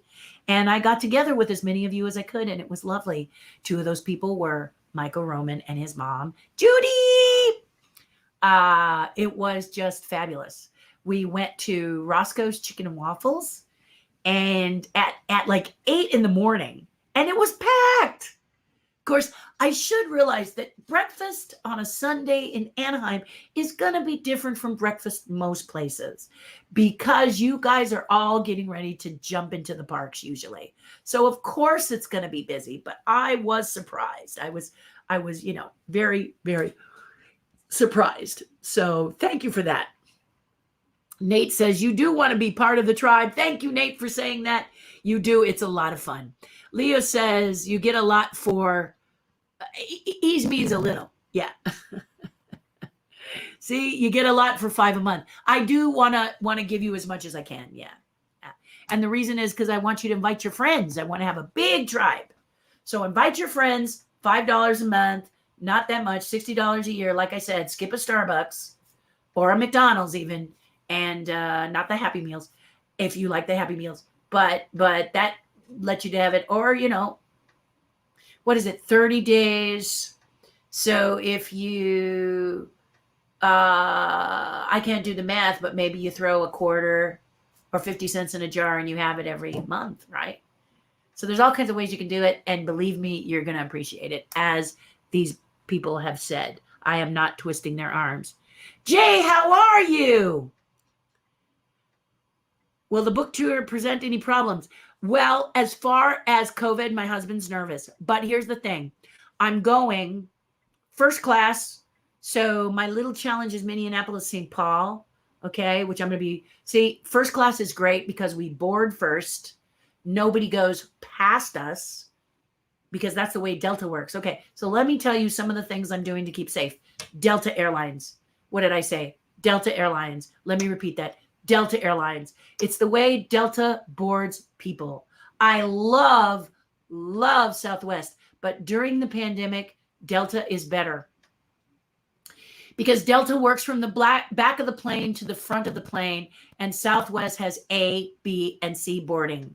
So A boarding can sit anywhere they want. B boarding can sit anywhere they want. C boarding can sit anywhere. So they're all coming from the front of the plane and passing you and passing you and passing you and passing you.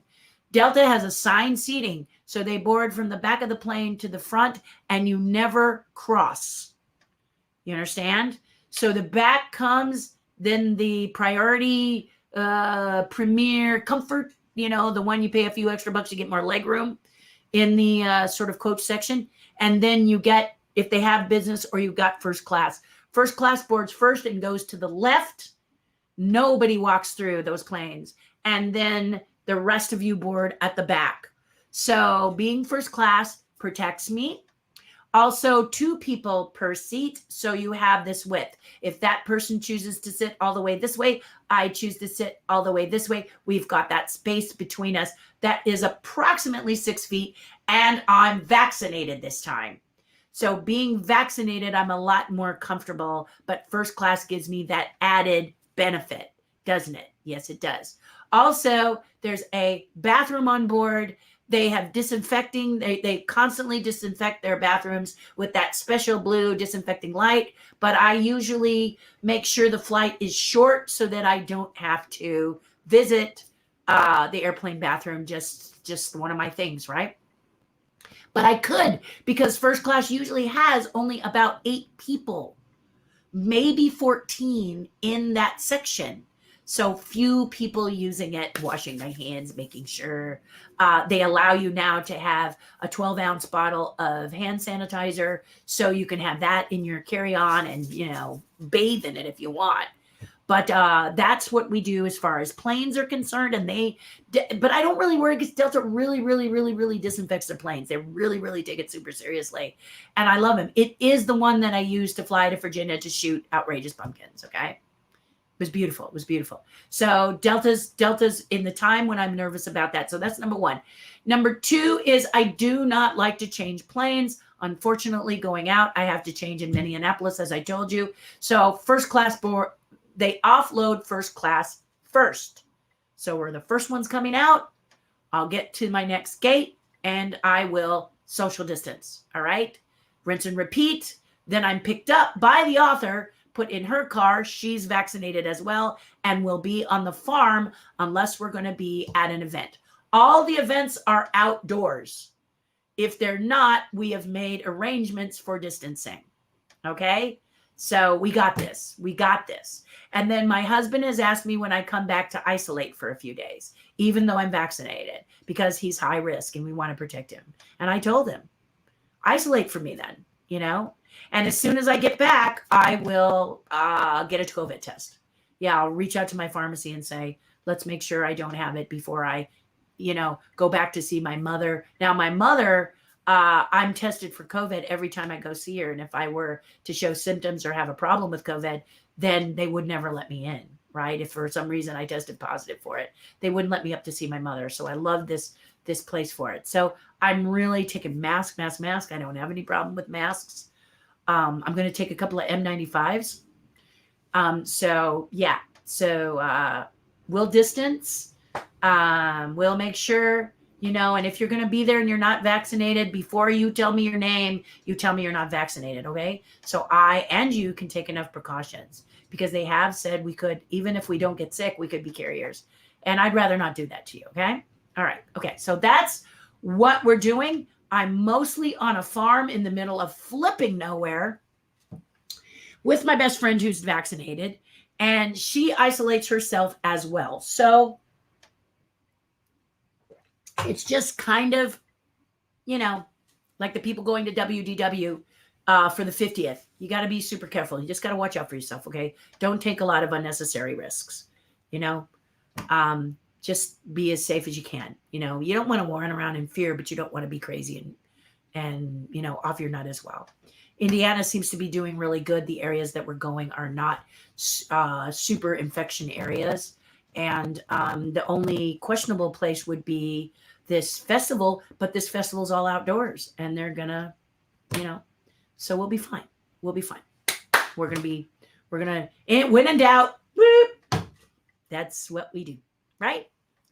Yeah, so we'll be fine. We will be fine. Because I have said, keep me safe, Lord, keep me safe. Actually, thank you for keeping me safe, Lord. Any problems with shipping, the pumpkin videos, and tools? No. But if you want me to ship to you, earlier the better, obviously. Of course, obviously. But my colleague, we're going to have a tool set there for me to use. And we're going to have videos that we're going to bundle with the book at the event so that if people want to have the video, they can have the video, or we'll send them to the website to get what they want.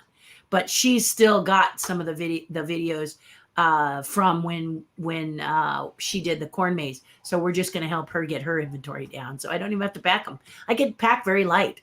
The goal of me going there, you might think, besides the book tour, is to bring your books back.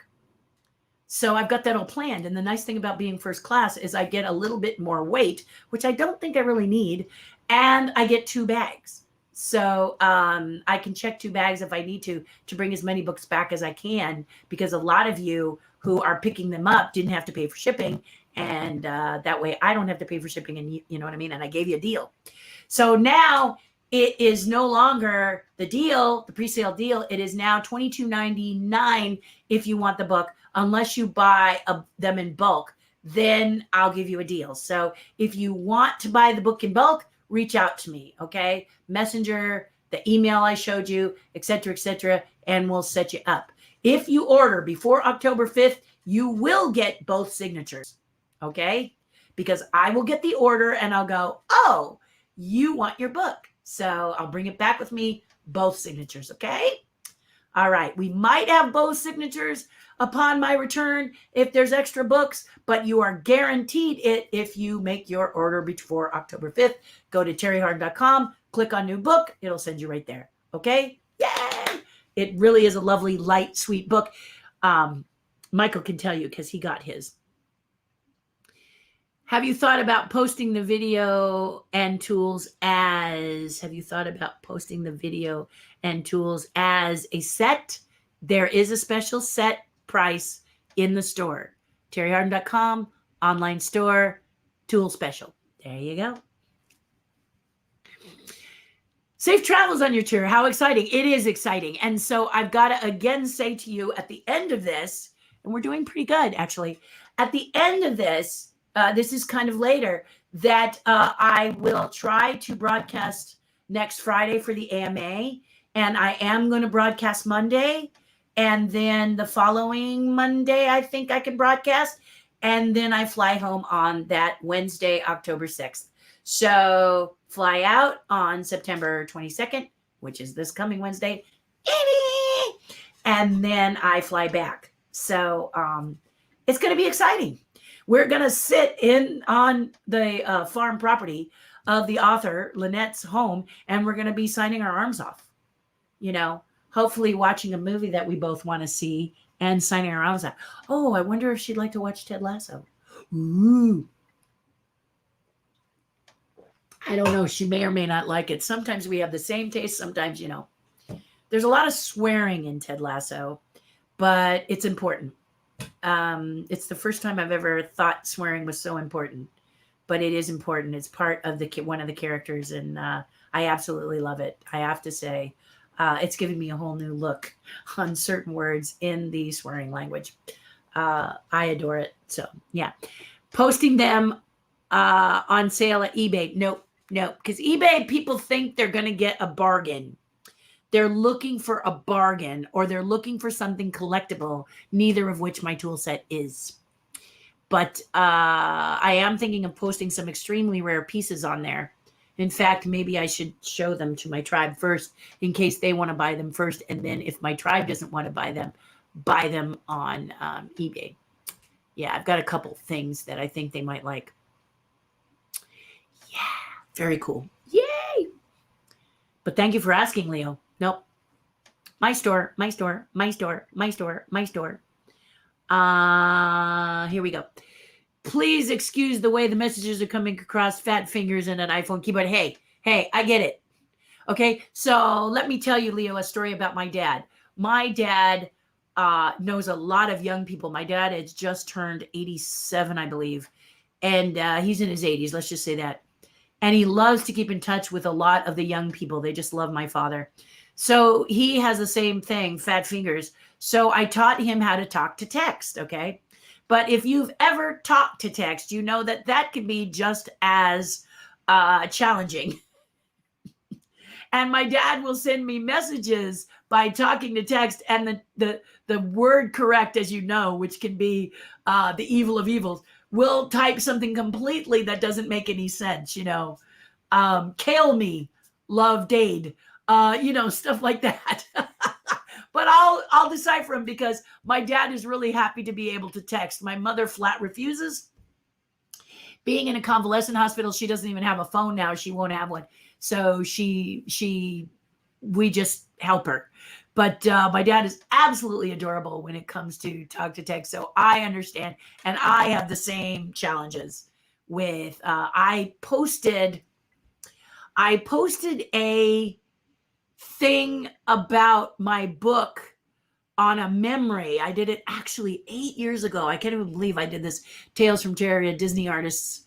And I'm going to do a box set, which I don't know if I'll release next year or soon after because I'm writing my Star Wars saga. But the point of the matter is this. It was 8 years ago, and I wanted to say, and now I have a children's book, and only the first part in the comments, you know, it uploaded on its own, and I could not get it to disappear, so I just rewrote it. So it looks like I sort of stuttered, but, you know, what is it going to be? We're not perfect, and oh my goodness, we are reaching across the world. So we have to give everybody a grain of salt, wait, don't we, Leo? How did you have time to do Outrageous Pumpkins without us knowing? Do you sleep? Yes. Outrageous Pumpkins is one of those that I go by cover of night and shoot it. They took real good care of us. And I have not yet got permission to share it.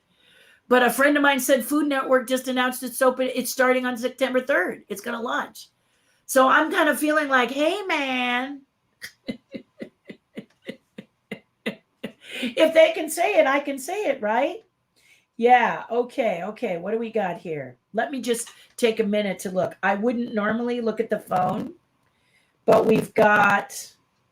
Okay. We're going to be, for those of you on the East Coast who get G101, the radio, we're going to be there Thursday, the 23rd. So as soon as I land, I'm off to see our good friend Rick, who is a DJ on G101. And we're going to be talking about the book and all kinds of cool stuff. And it's going to be great. So maybe you want to listen to G101. I'm sure they are available as a podcast, probably on an iHeartRadio or something like that. So I hope you will join us. That is exciting. 8:30 in the morning. How about that? Which, for me will be 5:30 in the morning. But this is it. It just keeps building.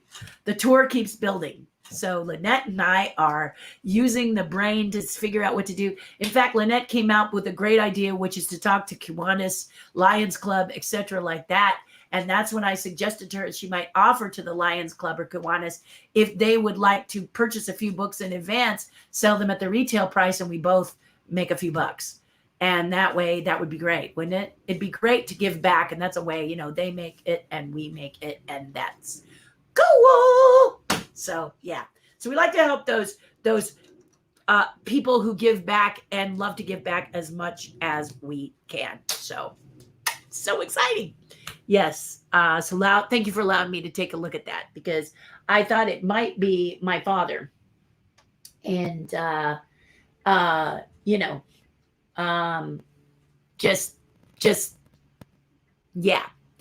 Yeah. Also, I tried to reach out to Delta and see if I needed anything to board the plane.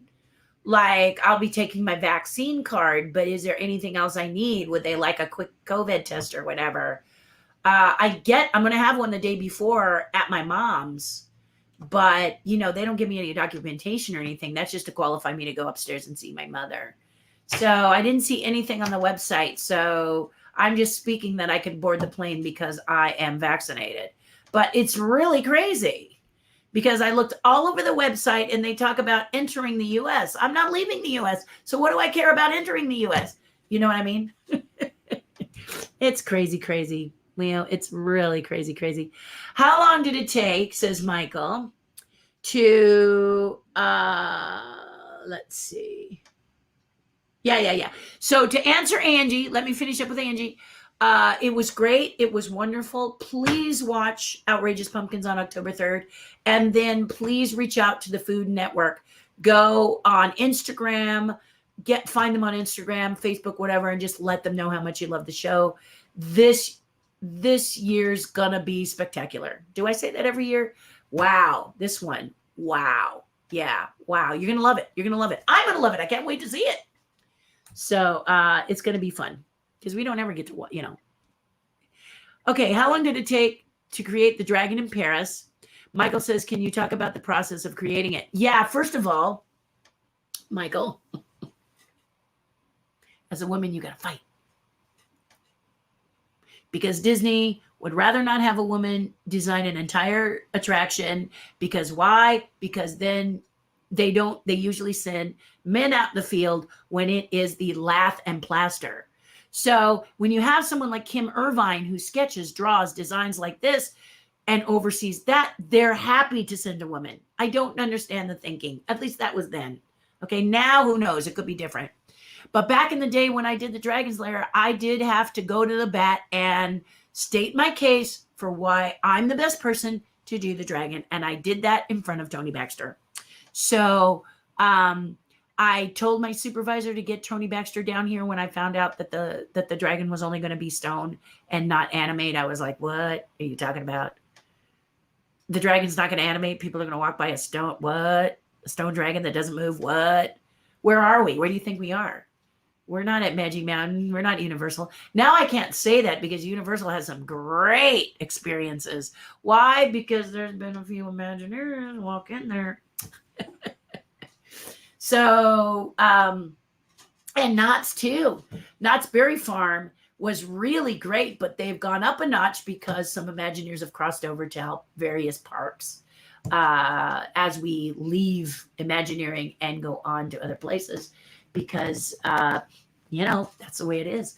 So the point was that this was going to mean a lot of slinging mud or cement, and they just don't necessarily see a woman doing that. So at the time, let me say it properly, at the time, but I still fought for it. And Tony, after seeing the passion in me, you guys have seen the passion in me, they automatically went, okay. He said, one condition, you design it. Now, did I understand how to design an attraction? No. Did I have any idea what I wanted to do? Yes. Why? Because I love dragons. And as a young girl drawing dragons, I always imagined what they would look like, what they would be, how they would emote if I ever met one. Sketched them like crazy. You saw my cachets. I draw them regularly from my brain. You know, I'm constantly, where's that paper I had? So the paper I was showing Jacob earlier, if we cut to here, I'm constantly drawing them. I love to draw dragons. You flip it over, my style of drawing a dragon. Let's put some light on the subject. That kind of helps. Oh yeah, that helps a little bit. I always do this straight from scratch. But Jacob, I didn't trace dragons when I was little. I just kept drawing. I've been drawing since I was 3 years old. I love drawing, and sculpting showed me that I could do all 3 sides of the sculpting. So I always make sure they have a good lash. Then I draw a cute little nose. And then I want to make sure that because it's a reptilian creature, I always draw the little reptile brow. You know, you can actually put a few more of these little dots if you want. Then you have the nose, and then I like kind of a hawkish mouth. And then here, a little bit of eye underneath, then a cheek, then the mouth, because my dragons are often mostly happy, right? Then I come up and over like this, draw the other nostril like this, maybe some smoke. You know, they're at peace, but they, you know, they're a fire breathing thing. So maybe some smoke coming from here, you know, and then the nose coming in here, going up and over to the head. And then I decide, do I want fin, you know, this bit, right? These little things like this that I like, those little jaggedy scales. Then, of course, they always have to have this beautiful ear flap. I love this part. I always love this part like that, right? And then this, I always make it a little bit jaggedy because I just think it's cool. Lines coming to it. I'm doing it quite fast. Then the bottom jaw, I either make it be like that, where the dragon is just kind of peacefully got it closed like this. So this time, and then of course she has to have teeth. And do I make them go up and down? Kind of make the decision. Do I want to do it that way? Then we come over into the neck. We can give a few little dots to give the hint of, it's kind of like the hair, Jacob. Instead of drawing every strand, I don't draw every scale. And then we just decide on the neck. So a lot of times I like to extend the neck, and then I do the belly, the neck scales, or the neck, whatever the heck those are called. Do a little bit with that there. Do a few circles here. Then back here, I'm going to carry this again and do this. And then do this to do the upstage one. So that you have both, right? You can even shade this one with your pen to show that it's farther back. That's a real good cheat if you like. And then I will then do the, I like that my dragons to have arms separate from their wings. I don't always draw that type of dragon, but again, and then I put a little horn on the shoulder, and then this is his whatever, bicep. Yeah, bicep. So this is shoulder, bicep. And then I take his, do this, and then I do this. So claw, like this.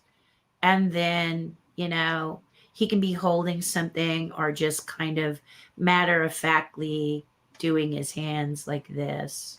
So I just go like this, and then he has his little finger like that and his arm like that, and he comes back like that.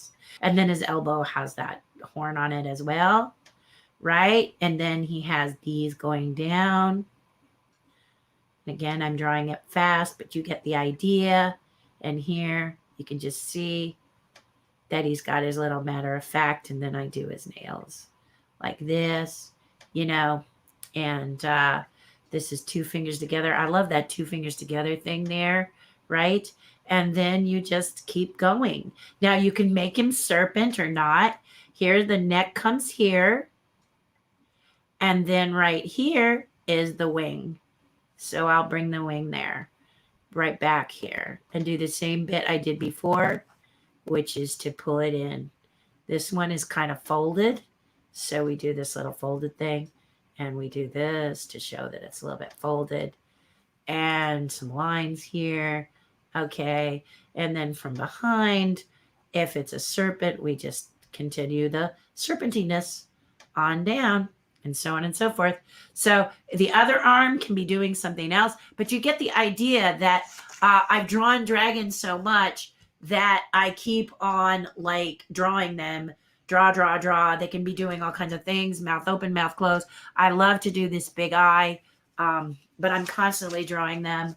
I can't help it. I'm obsessed. What can you say? So I hope that helps you. The more you trace or whatever, and you choose to draw, then drawing it. So that's what I did for Dragon's Lair. The dragon was actually created for Japan, but it was all cramped in a little corner, and you took an elevator down in Tokyo Disney, and you really only could see the eye. It really was a really bad place for the dragon. She couldn't move. So we used that same dragon, and I fixed her, stretched her out, altered her, changed her, and then placed her in a nice comfy cavern. And then I created backstory. So in the beginning, Disney had a collar, and the collar was attached to the back wall. And I really fought with Disney and saying that Merlin would have an agreement. Merlin would not trap the dragon, but magical beings have an agreement. So the collar would be broken. And now, for whatever reason, Paris has broken the collar. So I'm super grateful for that. In fact, I was just interviewed on a podcast with a lovely lady named Rosie. And Rosie said as a little girl that made her nervous because she saw that the dragon was loose, and she didn't want the dragon to get her. She was afraid. So I don't want you to be too afraid. I want you to be fascinated by her. That was my intent. But Paris, and what have I told you about parks doing what they do? So parks will make it theirs once you give it over to them, which is why I said see Rise as often and as much as you can, because the park could change it at some point. Just think of Indiana Jones, what it was when it opened and what it is now. How much you miss now, not the actual ride, but in the queue usually is where the rides can suffer quite a bit. Parks just make the changes that suit them best, don't they? So in the case, I really wolfed that down. Just take a minute. We don't want tea to go down that same windpipe.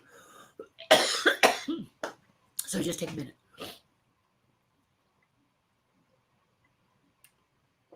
Oh, that's better.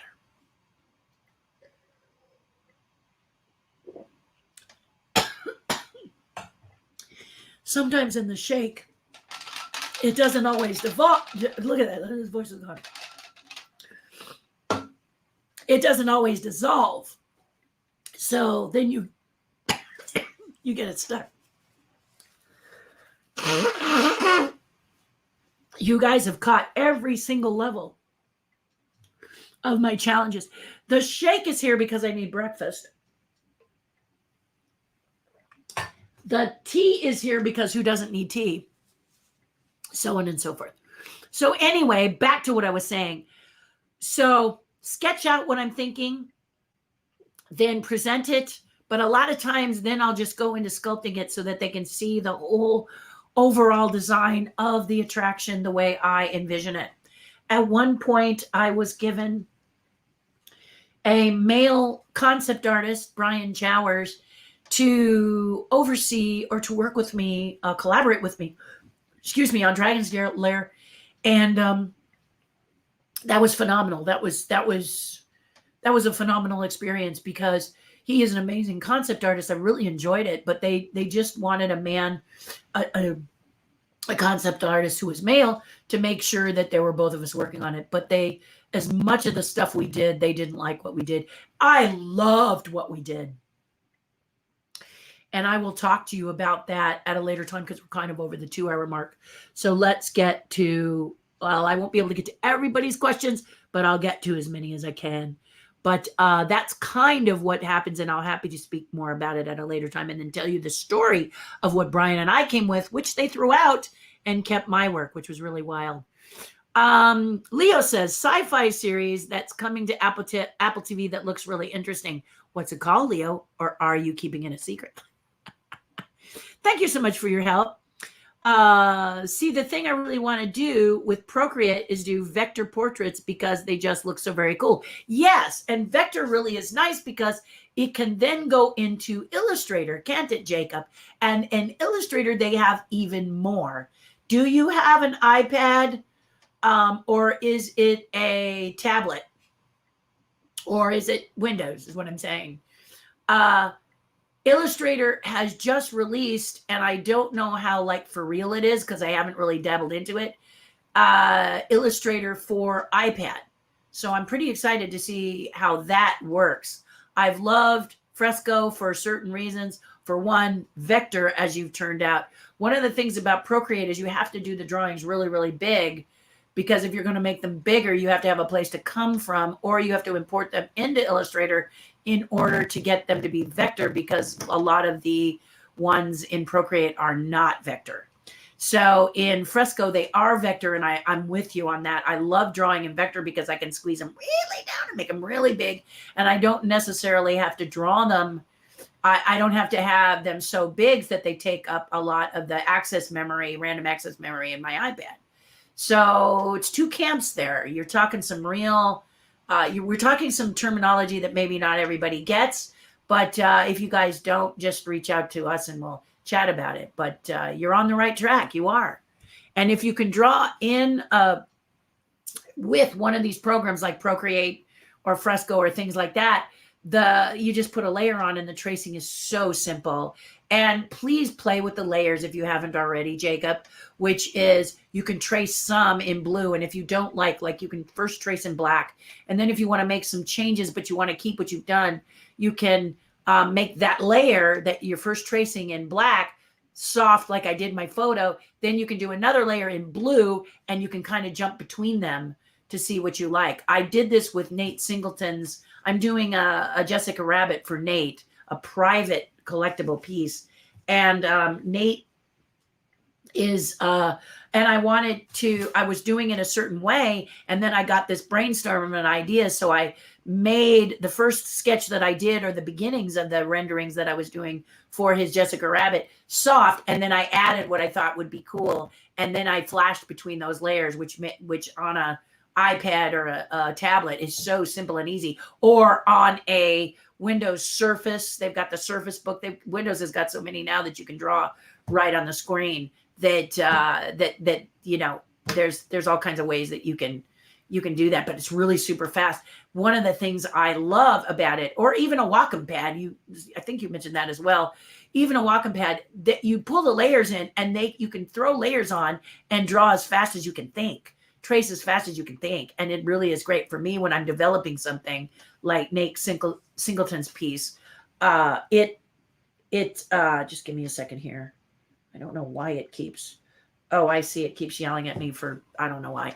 But anyway, for Nate's piece, I realized that I could sketch out my concept for his Jessica because I make it just for him after speaking with him. So I would draw and then I'd throw another layer on and I'd draw and then I'd flash through them almost like animation, like you see them do with the paper. And it's really, really fun. And if you watch this new series on Disney Plus, you can see how they digitally do what they used to do with pencil and paper when they're animating, doing their 3D animation on Pixar. So it was very interesting, extremely complicated. I'd much rather...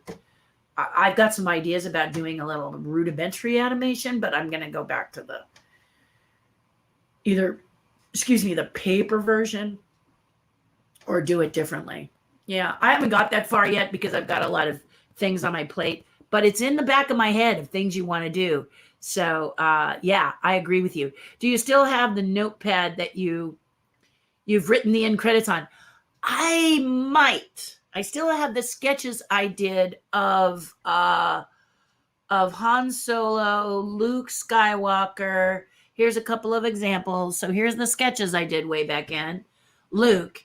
One of the things that I love about Mark Hamill is he's the best at having this vacant look that he does here. So I really strive for this energetic vacant look. This is a drawing process you guys would really enjoy that I'm going to be teaching. I'm working really hard on. I will soon teach you how to do this. You'll love this. This is the want you to do it over. And then here's my stormtrooper. I also did a Wookiee and I also did Han Solo, but I'm not sure if I have them in my examples. I don't think so. I had those two, but I will try and show you if I can find them at another time. But yeah, those are actually the drawings I drew in 1977 when I was watching Star Wars. Yep. And so when he saw those, he got real excited. But no, I don't think I save everything. So I still have my original Star Wars script. No, I don't. I sold it.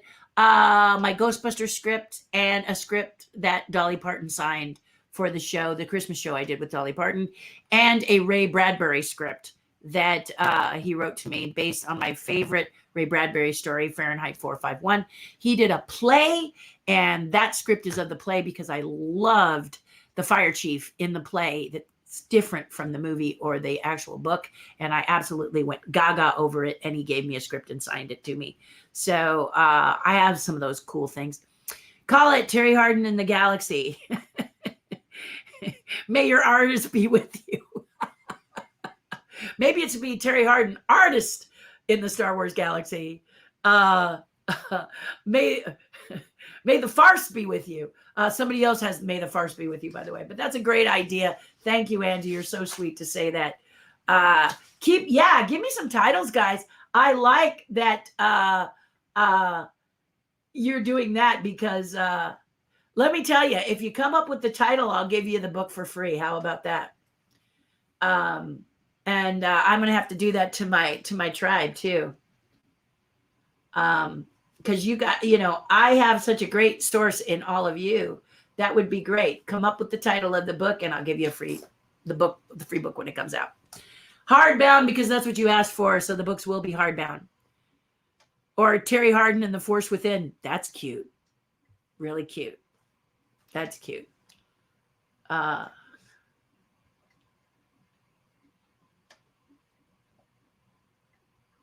writing it down.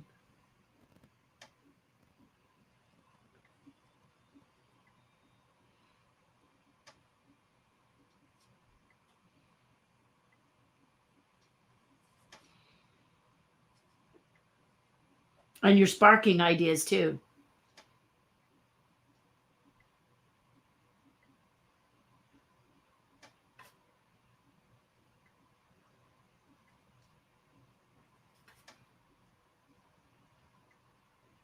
My dragon is going, why are you writing on me? Thank you. Oh, I love that. It's called Inside Pixar, and it's on Disney Plus. Yes, Inside Pixar. It's 20 episodes. I sat up one day when I was really tired and watched all 20, simply because it's really, really nice to hear from animators about. I am a voice actor, so I understand how to create a voice, how it works, how the voice works in animation and blah, blah, blah. But I still watch it because you never know what kind of nugget you're going to get. Once you get to the point where you think you know everything, then you end up with, meh. then there's not really you start to think that your life is boring, and, learn, and your life won't be boring, right? Yeah. They have a bear named Melvin, my dad's name. Growing up, we love that. That's awesome. Don't you, when your name is in there? So, what was it? We have two characters in, oh, I know, Ted Lasso. Okay, so I feel for you, Jay, with this, because in Ted Lasso, Higgins and his lovely wife, who is actually his wife in real life, they have kids. And they, in the first season 1, they introduce their children and they say, "This is Terry." Ah! And then they end with, "and Lindsay." And Lindsay is very interesting. But to have Terry and Lindsay in the same sentence done by Higgins gave us a jolt. We absolutely loved it. In fact, I rewound it and played it again for my husband to hear. So Terry and Lindsay in the same sentence. Love it. So absolutely. Melvin, as a kid, you got to love it, right? It just floats your boat. And I'm with you on that, Jay. That's wonderful. Jacob says, I still wonder about that. The Country Bears, if they just gave it a chance, just think of what it could have been. Yeah, if they'd have done it the way we were going to do it and didn't listen to the haters, okay? Understand, that they had not seen the movie and they were doing their opinion of it. Do you guys remember Batman Begins with Christian Bale? And they were changing the Batmobile dramatically to be like having a basis in the real world. And you Batman people out there, I don't know if anyone's out there that's a Batman person, but you all started dissing it. Now I'm grabbing some water. You all started dissing it. You all started saying that the tumbler didn't really fit the Batmobile style, and you started to say certain things about Batman you didn't like, and you started saying all this. You hadn't seen the movie. So I was like, my husband was trying to explain it to me, and he was like, I don't know if I'm going to like it because I like certain designs from Batman from the comic books, but I'm going to give it a chance. And oh my goodness, Terry, who's not a Batmanite and not a Marvelite, fell in love with that Batman Begins, yeah? One of my favorite. Why? Why do you think it was my favorite? Because it grounded in reality. Absolutely loved it for that very reason that many Batman people apparently didn't like it for. But the point is, haters are going to diss on a film beforehand. Try to ignore them, especially if it's your film. Go with what you feel, okay? Release it and then see what they say. But there's many people who say, don't even read negative reviews, because did you have a good time when you were doing it? And nowadays you can make a movie of your own. And then some people are going to tell you they didn't like it. Some people are going to say, yay, they liked it. Even my opinion about things, that I don't like, I wait till I see it and then I say I don't like it. But if you liked it, that's okay. We can't all like the same things. The key to a good debate is to not get personal, not add things. Do not add things like, what are you, an idiot? This doesn't make the other person on the other side feel good, because now you're doing a personal attack. You want to have a good debate. A good debate means listening to what the other one has to say, considering what they have to say, and then saying your argument for what you want to say. Okay? That's what you got to do. Why do I want you to get vaccinated? Because I love you. You're a human being. You're the choice of the choice of the choice that God made you. I want you safe. Okay? But am I going to get everything I want? If you come back at me and you say, I'm just not comfortable getting the vaccine, maybe your reasoning, maybe you're going to tell me a reason, like I never go out ever again. You may have a point there, right? But if you have people coming in, I just don't want you to get infected, okay? You may have a medical reason, okay? You may have a real medical reason, not a BS medical reason, okay? Some people out there are giving medical reasons that just don't make sense, okay? They just don't. All right. Some of these theories and ideas are just to me so surprisingly, what is a word I can say? Surprisingly not surprisingly ethereal. Surprisingly borderline aliens are coming down and doing the act. You know what I mean? It just doesn't sound like a good argument, but I'm going to let you have it. Okay. And then I'm going to say, you understand that, for example. So I have a really dear friend who believes that when she gets the vaccine, she doesn't want it because they're going to put a chip inside her to track her. You've heard this, right? But she's holding a smartphone. That's the way to track you guys. Find my phone. If they really are interested in you, this is how they can track you. This. Do you have Siri in your home and you're worried about a chip being put in you? And you have Siri in your home? Guess what? Siri's listening. Alexa's listening. Google's listening. Don't think they're not. I don't want to make you feel all paranoid, but there's other ways they can track you without you ever having it put into your body. You understand what I'm saying? So if that's your theory out there, I say, if you're carrying a smartphone, if you're carrying a smartphone, or you have Siri, or you have Alexa, and you're telling it to start your car in the morning, or open your house, or arm your house, or whatever, understand that those can be hacked, taken control of, keep you out of your house, make it so your car can't drive, and really do some damage, okay? So get the vaccine. If that's the only barrier between, get it, because they're not doing it. They're not doing it. No, they're not doing it, okay? I don't have to be the CDC to know this, because humans, government, they want what's easy.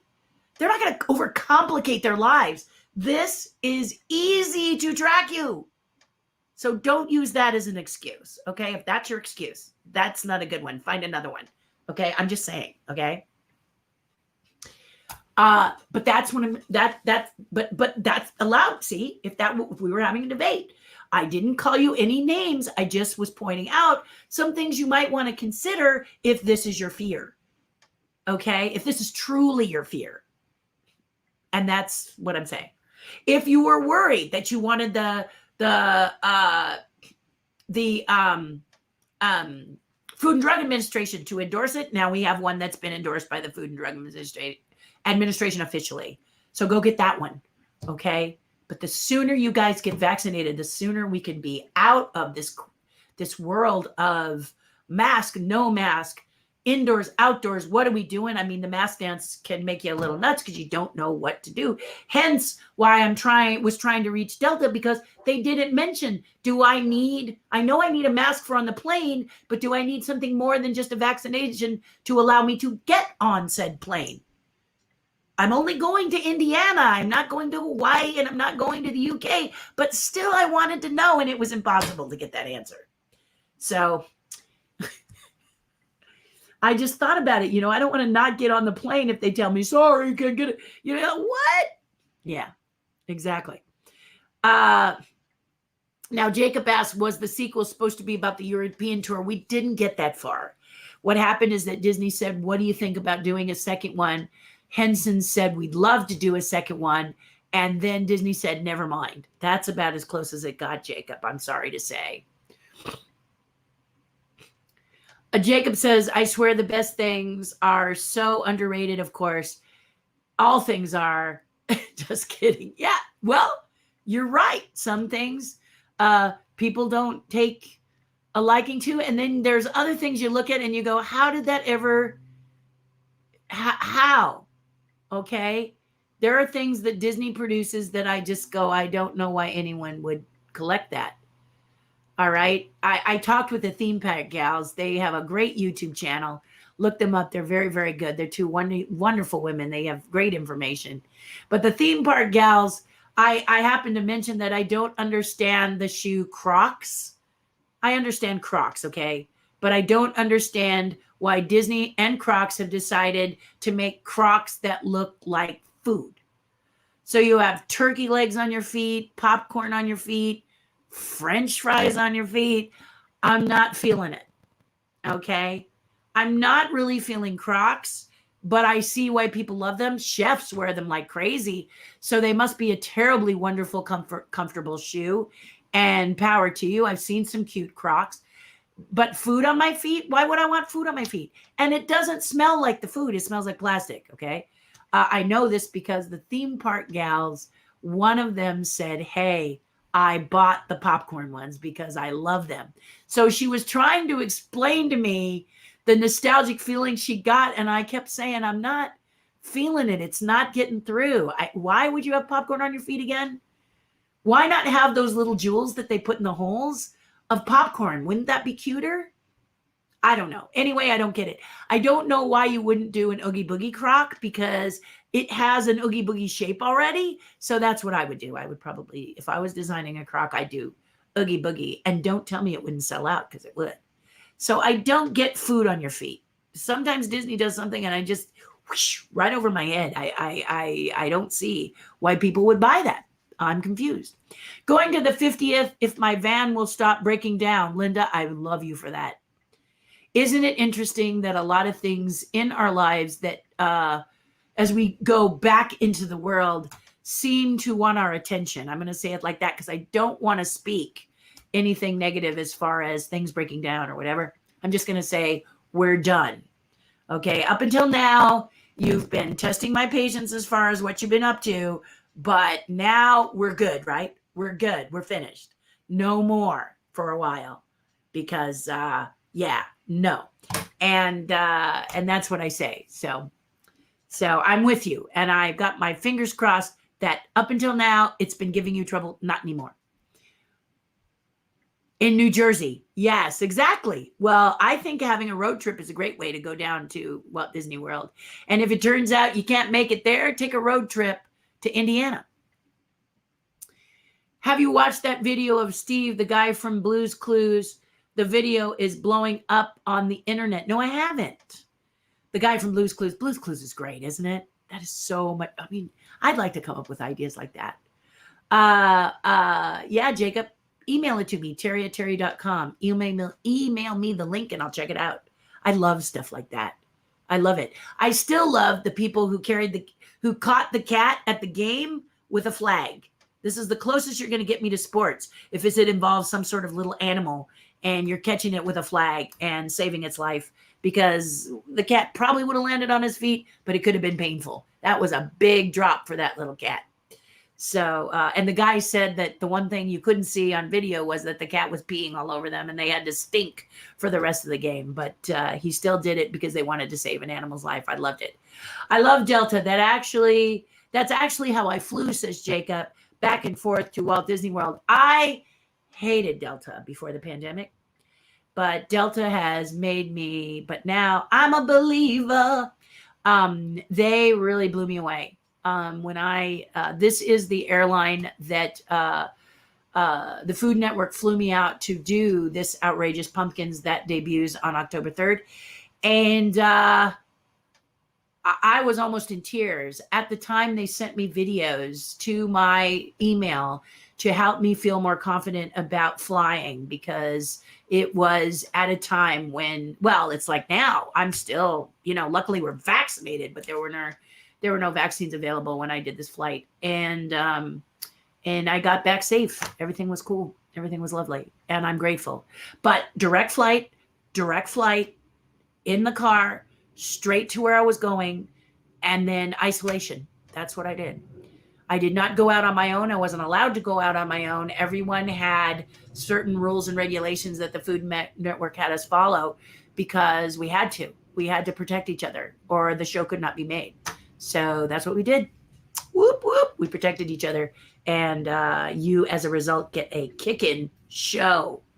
How are we looking here? Okay, we're almost 2.5 hours. I know I said 2 hours, but I just got a third. Catherine, how was that? What was that like? Wow. They say you got to wait 8 months.